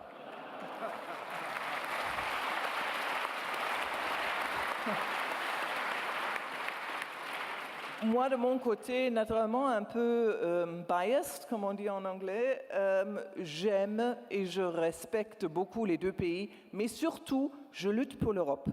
Et il y a une chose qui est absolument claire, il faut que l'Allemagne et la France, si c'est sur le plan de fiscalité ou ailleurs, il faut que l'Allemagne et la France joignent leurs forces, parce qu'il n'y a absolument rien qui se passe en Europe, il n'y a strictement rien qui va changer si nous ne nous mettons pas ensemble. Et donc, sous cet aspect-là, n'importe quel terrain est le bon pour relancer cette amitié franco-allemande qui est, pour le dire gentiment, est très dormante pour l'instant. Merci beaucoup.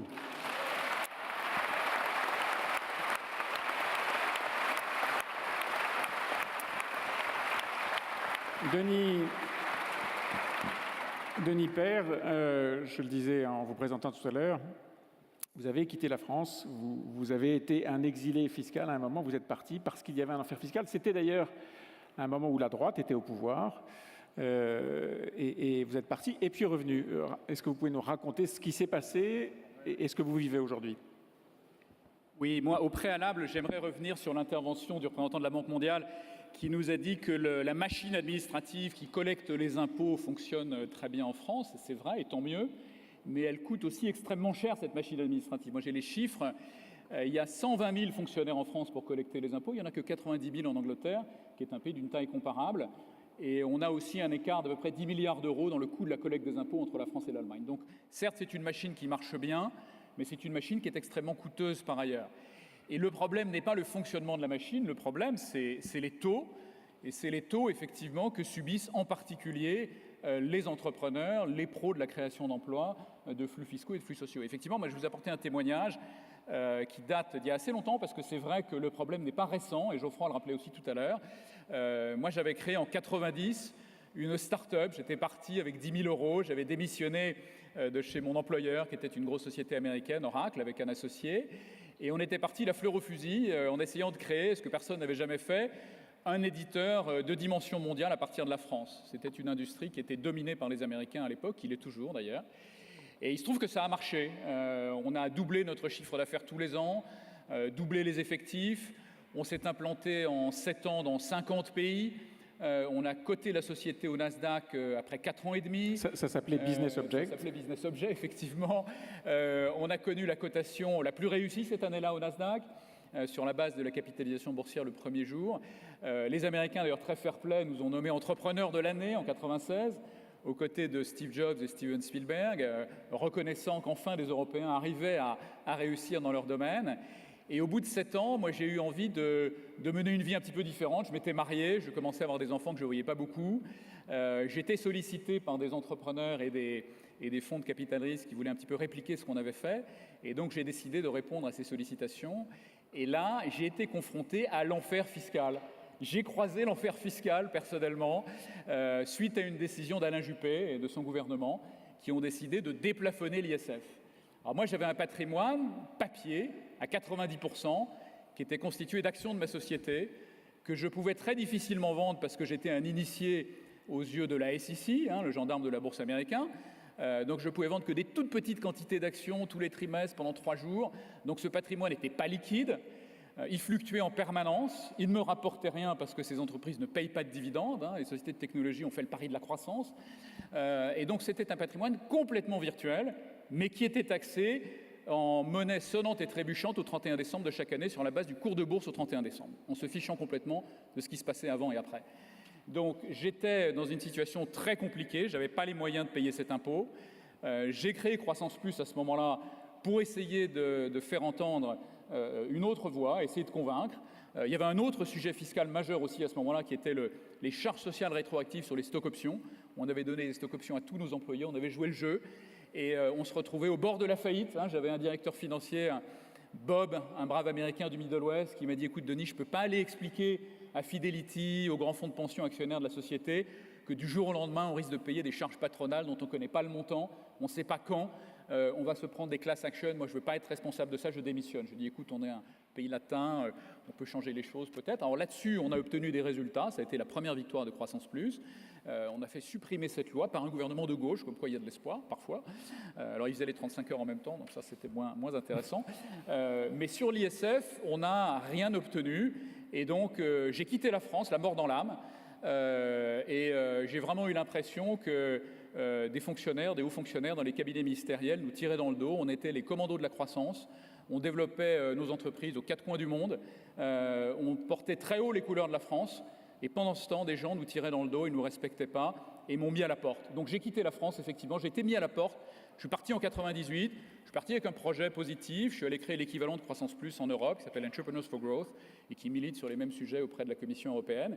Et il est clair que si j'étais resté en France, au moment de la bulle Internet, le cours de l'action a été multiplié par 20, momentanément, avant de revenir à son point de départ quelques mois après. Si j'étais resté en France à ce moment-là, j'aurais été ruiné, parce que sur le papier, j'étais riche. Donc c'est ça la réalité, effectivement, de l'enfer fiscal que j'ai vécu.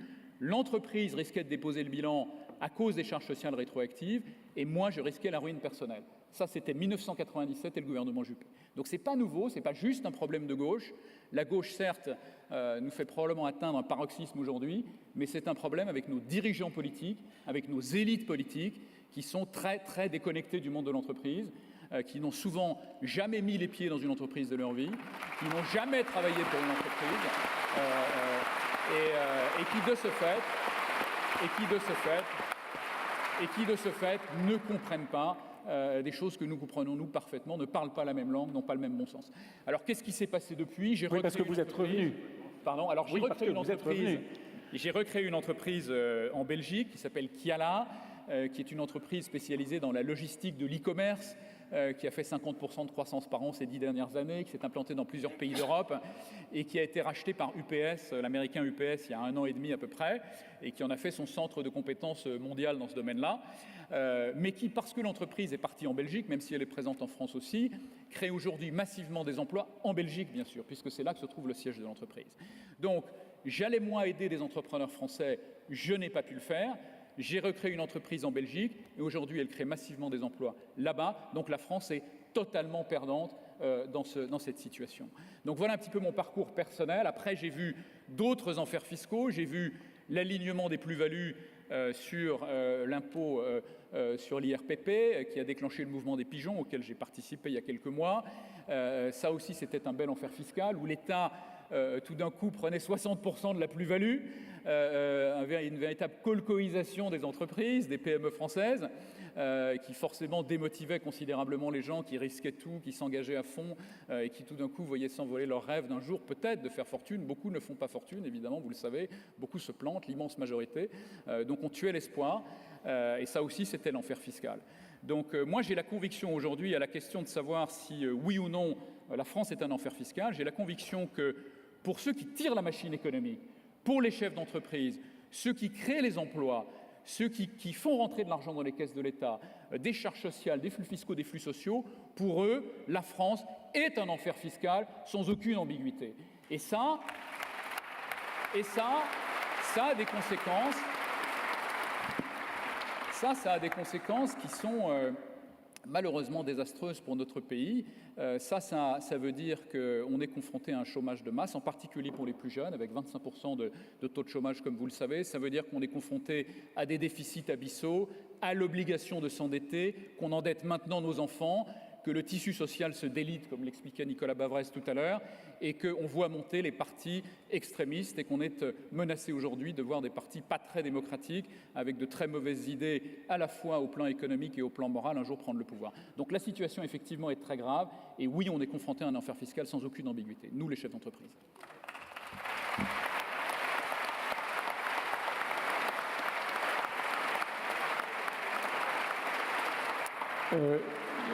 Denis Père, vous êtes revenu aujourd'hui en France. Qu'est-ce qui vous a fait revenir?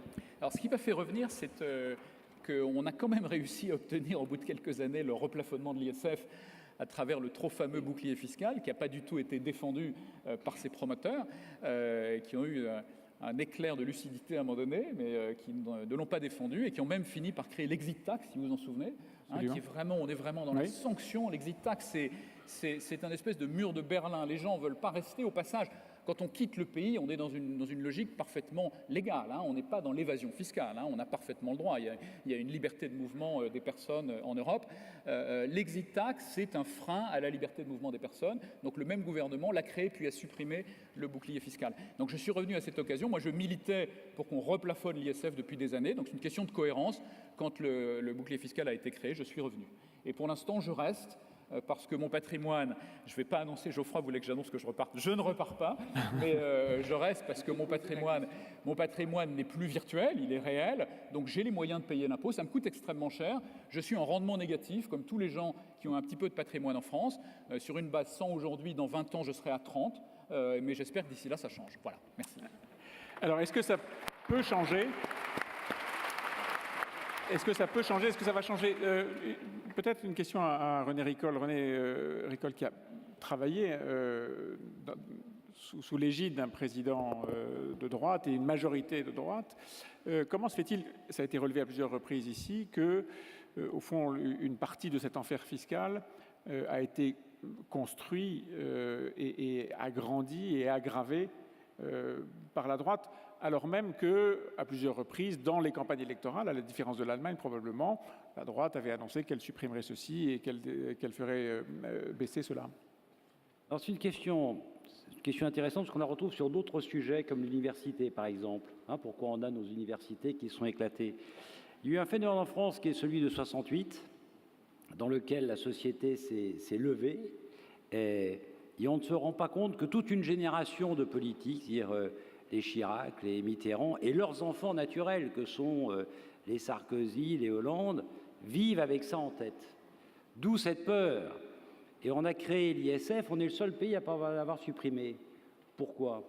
Pour la même raison qu'il a fallu se battre. Alors là, on peut dire que le dernier gouvernement était très courageux, parce qu'on a essayé de regrouper les universités qui avaient été morcelées. C'est le seul pays au monde.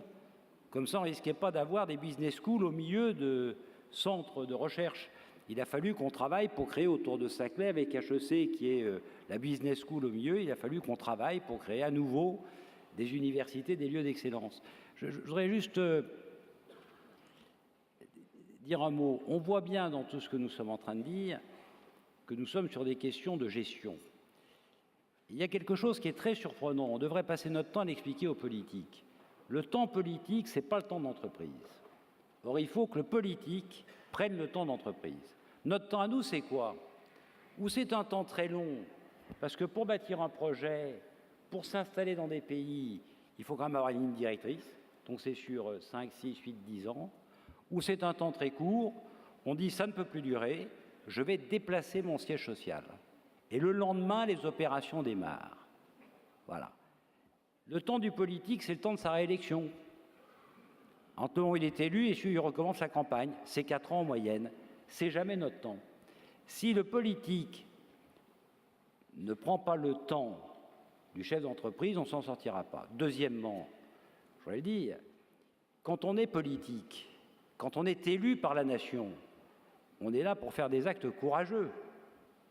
Monsieur Schröder a sacrifié délibérément son avenir politique. Il l'a sacrifié délibérément. Et il a pris un ensemble de mesures courageuses qui font que l'écart de compétitivité qui était en faveur de la France est devenu en faveur de l'Allemagne. Ça ne s'est pas fait par hasard. Ça s'est fait parce qu'un homme et son équipe ont eu le courage. Et il faudrait rappeler, deuxième point, aux responsables politiques qui ne sont pas là uniquement pour être réélus. C'est sympathique, mais ce n'est pas pour ça qu'ils sont élus. Troisième élément, il y a dans la politique en permanence un mensonge fou. Et quand j'entendais dire que Nicolas Sarkozy, alors c'est vrai que c'est mon ami, mais je respecte aussi bien les gens de droite que de gauche, était le président des riches, je veux dire que les gens ne devaient pas aider leur feuille d'impôt. Parce que je veux dire que les dernières années, ça n'a pas été tout à fait une problème de santé. L'exit tax, ça n'a pas été rien. Et la petite fantaisie qui fait qu'au mois de juillet 2011, on a vu un nombre de gens incroyables partir, c'est juste un petit dispositif qui obligeait à déclarer dans l'ISF 3% du montant des trustees qu'on avait à l'étranger. C'était lui. Donc, c'est vrai qu'il faut que nous aussi, on contribue à éduquer ce pays, à ce que ce pays soit mature, et qu'ils comprennent que quand on dit quelqu'un a fait la fiscalité des riches, ce n'est pas tout à fait vrai quand on rentre dans la réalité des situations. Il a lui-même, Nicolas Sarkozy, et à tort, fait fuir beaucoup de Françaises et de Français. Voilà. Ouais. On ne le doit pas qu'à François Hollande. Il aggrave la situation, c'est vrai, dangereusement. Nicolas Bavrez, pourquoi, je reprends ma question, pourquoi ce manque en tout cas de stabilité, par exemple dans les convictions qui étaient celles de Nicolas Sarkozy au début de son quinquennat, pourquoi est-ce que de façon plus générale, la droite française n'est pas capable de tenir les programmes fiscaux qu'elle annonce dans les campagnes électorales? Je crois que pour le quinquennat de Nicolas Sarkozy, il y a 3 phases dedans, pour être très clair. Il y a une première phase où il applique son programme, mais qui est brouillée par ses problèmes personnels. Il y a une deuxième phase qui est excellente, qui est la gestion de crise en Europe, pour la Géorgie, et puis avec la création du G20. Et il y a une troisième phase qui est calamiteuse, qui démarre avec le pseudo-congrès, et l'idée qu'on va répondre à une crise de surendettement par plus de dettes. Et à partir de là, on enchaîne le début effectivement de ce cycle de délire de la politique économique française, qui est de sous-estimer complètement le problème de compétitivité et de dire qu'on va répondre à cette crise de surendettement qui s'ajoute au fait à 30 ans de déclin par plus d'impôts et plus de dépenses publiques. Et c'est exactement ce qui s'est passé. Et là, c'est parti, et ça a été amplifié par François Hollande. Alors ensuite, et c'était le prolongement de ce qui s'est passé, l'histoire longue est très importante. Comment est-ce qu'on en est arrivé là? Parce que la France est le seul pays qui n'est pas sorti de la crise des années 70, parce que déjà, sous le septennat de Valéry Giscard d'Estaing, on a réagi au choc pétrolier en surtaxant les entreprises et en lâchant la bride à la dépense publique. Ensuite, en 83, François Mitterrand, quand le désastre a été acquis après 81, a accepté l'internationalisation des entreprises, mais contre la sanctuarisation du secteur public et la montée de la dépense et de la dette publique. Et on en est derrière jamais sorti. Pendant un moment, ça a débloqué le système. Et puis, c'est devenu ensuite calamiteux. Et la France est rentrée dans la grande crise de la mondialisation, extrêmement affaiblie. Et là, maintenant, elle est partie complètement sur le... elle est partie en vrille. Hein.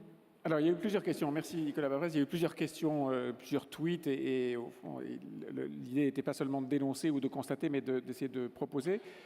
Concrètement, on fait quoi, Nicolas Bavrez? Et puis, je donnerai la parole à d'autres... Concrètement, et ça c'est un vrai problème pour la droite, parce que ça c'était un des grands manques du programme de Nicolas Sarkozy en 2007, c'est-à-dire que son pari à lui, c'était le pari classique qui est d'ailleurs exactement celui que fait François Hollande maintenant, c'est-à-dire, alors là maintenant je vais peut-être ralentir les hausses d'impôts, mais là c'était... Je baisse les impôts, je ne touche pas à la dépense, et comme je baisse les impôts, la croissance va repartir et la croissance va me traiter mes problèmes de compétitivité structurelle. Ça ne peut pas marcher. Donc aujourd'hui, si on veut repartir par le bon bout, et c'est le problème, ce n'est pas les 3% de déficit. Le problème, c'est que ce pays est en train de voir se dissoudre son appareil productif et partir tous les facteurs de production et de création de richesse. C'est par là qu'il faut commencer, parce que c'est à partir de là qu'on peut traiter le problème de l'emploi et remettre d'aplomb nos finances publiques sur le moyen terme.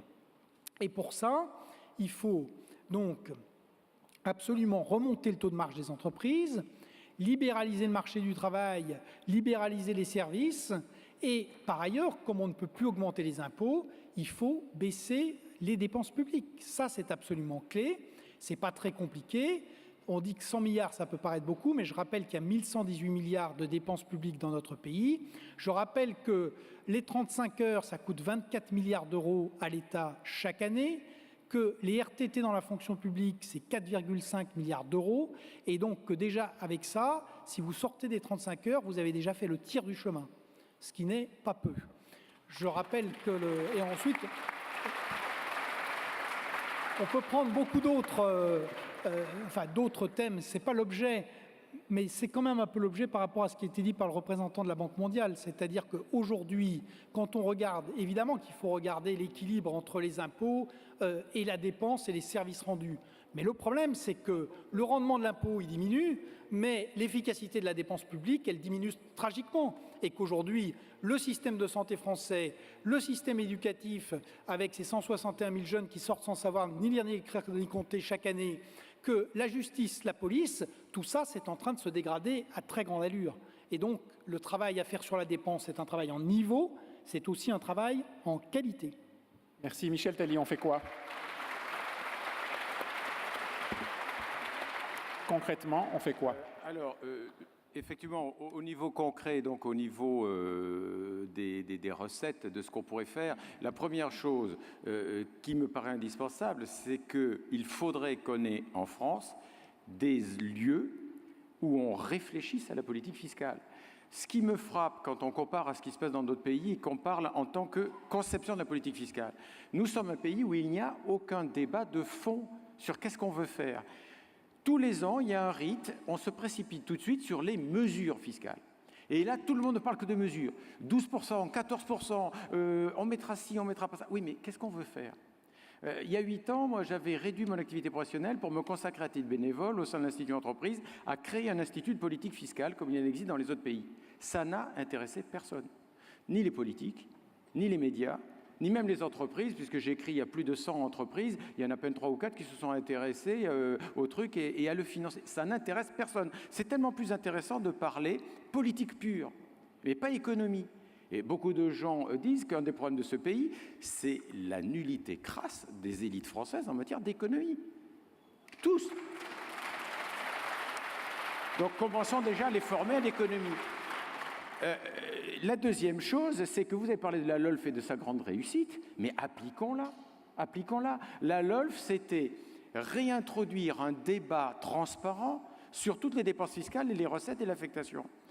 Notamment, la LOLF devait aboutir à supprimer toutes les taxes parafiscales. Alors, elles ont disparu. Elles ont toutes été remplacées par des taxes fiscales. Les mêmes, le même taux, la même assiette, sauf que c'était plus dans l'état de la loi de finances, mais c'était dans les taxes fiscales. Bon. Pourquoi? Parce qu'on est tous complices. Il y a dans cette salle plein de gens qui ont réclamé et obtenu des taxes parafiscales puis des taxes fiscales. C'est tellement plus pratique de gérer son petit truc avec son petit budget, avec sa petite taxe, et puis tout le monde est content. Donc refaisons effectivement de la LOLF, refaisons de la discipline budgétaire et refaisons des choix politiques affichés. Voilà. Voilà. Yves, merci beaucoup. Yves Doubief.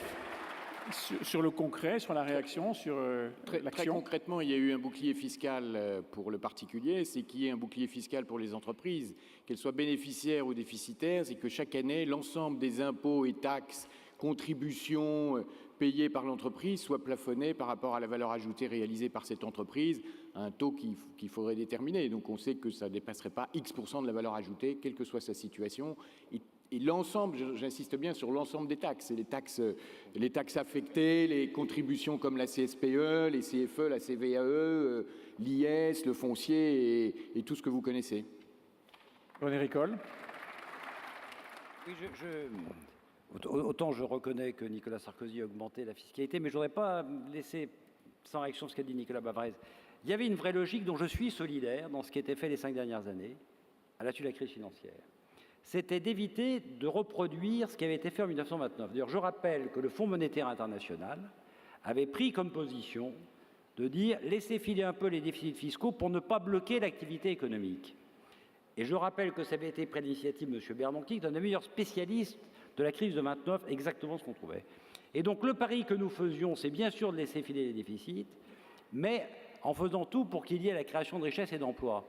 C'est vrai qu'à cet égard, l'alternance est une pure catastrophe. Parce que dès qu'un politique prend la place de l'autre, il dit tout ce qu'a fait le prédécesseur, ça s'arrête. C'est exactement comme si dans un plan de redéploiement d'entreprise, on s'était arrêté au milieu. Voilà, c'est ça ce que je crois. Merci. Est-ce qu'il y a des questions dans la salle? Vous êtes tous assommés ou affligés? En attendant qu'une bonne volonté se manifeste ou pas, d'ailleurs, au fond, les tweets ont peut-être permis d'exprimer toutes les questions. Il y a une question tout à l'heure qui était dans la catégorie « on fait quoi ?» grève de l'impôt. Yvon veut poser Oui, grève de l'impôt. Qui veut répondre à ça? Nicolas Bavrez. Non. Et après, pardon, Nicolas, on amène un micro au premier rang, là, s'il vous plaît. Ça a été rappelé à juste titre par Bertrand Badré, il y a pire que la Grèce a montré ce que ça coûtait d'avoir une population qui ne payait pas l'impôt et l'absence de système fiscal. Donc je ne crois pas que la grève de l'impôt soit la bonne solution. En revanche, je crois qu'il est complètement illusoire d'attendre de la classe politique française qu'elle fasse quoi que ce soit parce qu'elle a fusionné avec la haute fonction publique et donc en fait elle est au cœur de cette mécanique de la dépense et de la dette publique et de l'impôt, elles n'y renonceront jamais. Donc aujourd'hui, il faut inverser les choses, il faut être clair, c'est la société civile, ce sont les entreprises qui détiennent aujourd'hui l'intérêt général entre leurs mains et l'avenir de ce pays et il faut ne pas faire la grève mais utiliser toutes les armes de l'état de droit. Et il faut se battre systématiquement en France, en Europe, partout, sur le plan du droit, pour réintégrer l'impôt et l'administration fiscale dans l'état de droit. Et de fait, il y a toujours une tentation du lâche-soulagement. C'est vrai que chacun a la tentation de faire son arrangement avec l'administration fiscale parce que les contentieux prennent beaucoup de temps, beaucoup d'argent. Et je crois que maintenant, il faut changer de stratégie et qu'il ne faut plus rien laisser passer. Denis Père. Ne plus rien laisser passer. Oui, je crois qu'il faut payer l'impôt, le sujet n'est pas là, ou partir, comme je l'ai fait à une époque. Je pense que la solution, évidemment, on l'a dit, c'est de baisser la dépense publique significativement. Mais je pense que pour ça, et je suis d'accord avec Nicolas Bavrez, il faut un changement de leadership à la tête des principaux partis politiques français. Ils sont constitués majoritairement de fonctionnaires. À l'Assemblée, on a 50% de fonctionnaires. C'est beaucoup trop, il en faut, mais c'est beaucoup trop. Il faut un renouvellement de la classe politique. Si vous regardez à droite aujourd'hui, les principaux ténors de droite sont tous des énarques, tous des hauts fonctionnaires. Il n'y en a pas un seul qui connaît l'entreprise. Et donc le seul modèle qu'ils connaissent, c'est le fonctionnement de l'administration. Ils n'ont aucune compréhension de ce que nous vivons tous les jours. Et donc il faut un changement de leadership au sein des principaux partis politiques français. C'est la seule solution, d'après moi.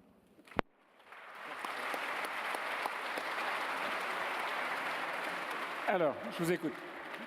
Yvon Jacob, chef d'entreprise, mais aussi ancien député, ce qui est plutôt assez rare parmi les chefs d'entreprise. On a entendu des choses formidables ce matin. On a un diagnostic sur la situation qui est irréfutable. Nous sommes dans l'enfer fiscal. Il y a des nuances, mais enfin, nous y sommes, c'est absolument évident. Mais il ne faut pas oublier que ceux seuls qui ont le pouvoir dans notre pays, ce sont effectivement les politiques. Et rêver que nous allons, nous, changer les dirigeants des partis politiques me paraît assez illusoire, en tout cas à court terme.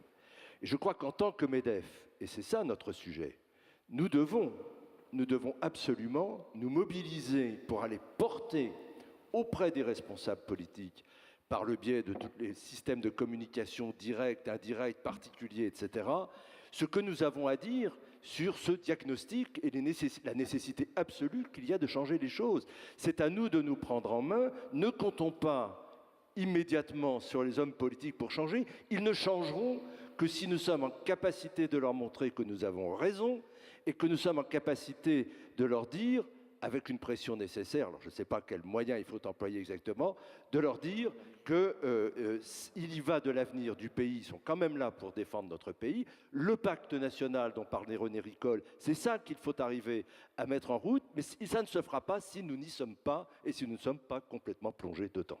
Merci beaucoup. Geoffroy Roux de Bézieux va vous répondre et il y a une question là-bas.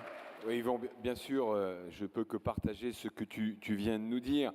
Juste peut-être pour vous cadrer l'action du MEDEF dans les prochaines semaines sur ce sujet. Je crois qu'il y a deux sujets qui sont de nature différente. Il y a le très court terme, et le très court terme, c'est le PLF 2014. Là, clairement, vous avez lu l'interview de Bernard Cazeneuve dans Les Échos ce matin, nous sommes dans une logique de confrontation parce qu'on nous parle de quasi-stabilité des prélèvements obligatoires. Or, nous demandons très clairement que ça soit l'année où on commence la baisse des prélèvements obligatoires.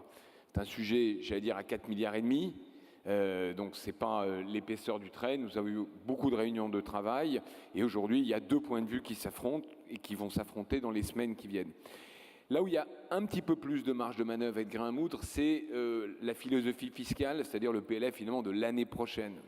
Parce que ce que j'ai pu décliner en introduction, c'est-à-dire la stabilité, la simplification, la philosophie où on change l'assiette pour la rendre plus proche de la réalité du profit des entreprises, les études d'impact, tous ces points, je dois le dire, on a reçu une écoute de la part de Bercy et de la part du ministre Cazeneuve. Donc, on a un combat à mener qui est un double combat, un combat très court terme, très difficile, sur lequel, pour reprendre l'expression de mon ami Denis, comme au bon vieux temps de Croissance Plus, on ne lâchera rien. Et puis un combat plus moyen terme où là, je pense qu'il y a de part et d'autre de la table de la bonne volonté. Une question, voilà. Une question, oui, concernant une autre arme, un autre domaine où il faut absolument que le MEDEF s'impose, c'est la formation initiale des jeunes. Nous sommes le seul pays en Europe où les entreprises n'ont aucun rôle concret en matière scientifique, en matière économique. Je parlais hier de l'éducation financière. Nos élèves ne participeront plus à l'enquête PISA de 2015 sur l'éducation financière parce que nos élèves de 15 ans ont été testés en 2012 et qu'ils sont bien sûr très mauvais. Bref, je pense que le MEDEF ne peut plus reculer. Il ne s'agit pas de se contenter de ce que le ministère de l'Éducation nationale lui offre, c'est-à-dire le paillasson, le seuil, mais qu'il doit impérativement, comme en Allemagne, comme aux Pays-Bas, comme dans les pays nordiques, comme à l'Est, l'Est comme dans le Sud. Il n'y a plus qu'un endroit où on enseigne l'économie grâce à Alternative économique et où on ne découvre pas l'entreprise, c'est la France.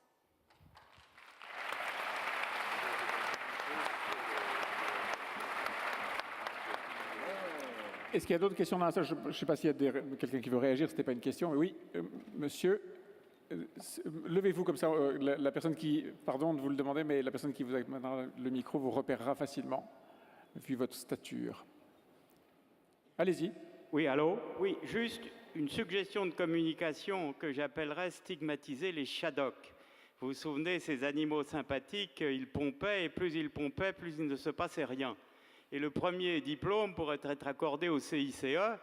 Pourquoi remplacer la suppression d'une charge par le paiement de la charge, le contrôle de la charge, le calcul du crédit d'impôt, la validation du crédit d'impôt et le remboursement?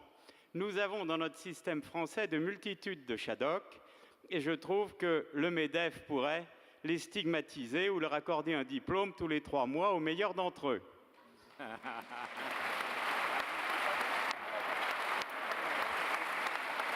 Donc voilà une très bonne suggestion, que le MEDEF crée le Shadok d'or, qui serait...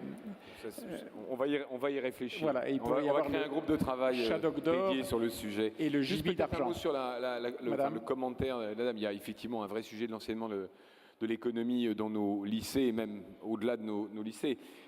Sachez quand même que le MEDEF a pris beaucoup d'initiatives ces dernières années, de formes diverses, dans les MEDEF territoriaux et départementaux, avec des stages de profs en entreprise, la semaine de l'école entreprise. Donc il y a beaucoup de choses qui se font, qui sont sûrement insuffisantes, mais qui sont déjà initiatives. Donc je ne peux pas laisser dire que le MEDEF a reculé ou recule. C'est sûrement insuffisant, on va en faire plus, on va s'appuyer sur le réseau pour le faire. Je ne sais pas si Patrick, non il n'est pas là, mais à travers Patrick Berlusconi, mais on n'est pas inactif sur ce sujet. Geoffroy Roux de Bézieux, on s'approche de la fin de cette table ronde. Beaucoup de questions ont été posées. Le constat est fait. La France, si ce n'est un enfer fiscal, en tout cas, est pas loin de l'enfer aux portes du purgatoire. Comment fait-on concrètement? Et là aussi, c'était une question qui était affichée sur Twitter.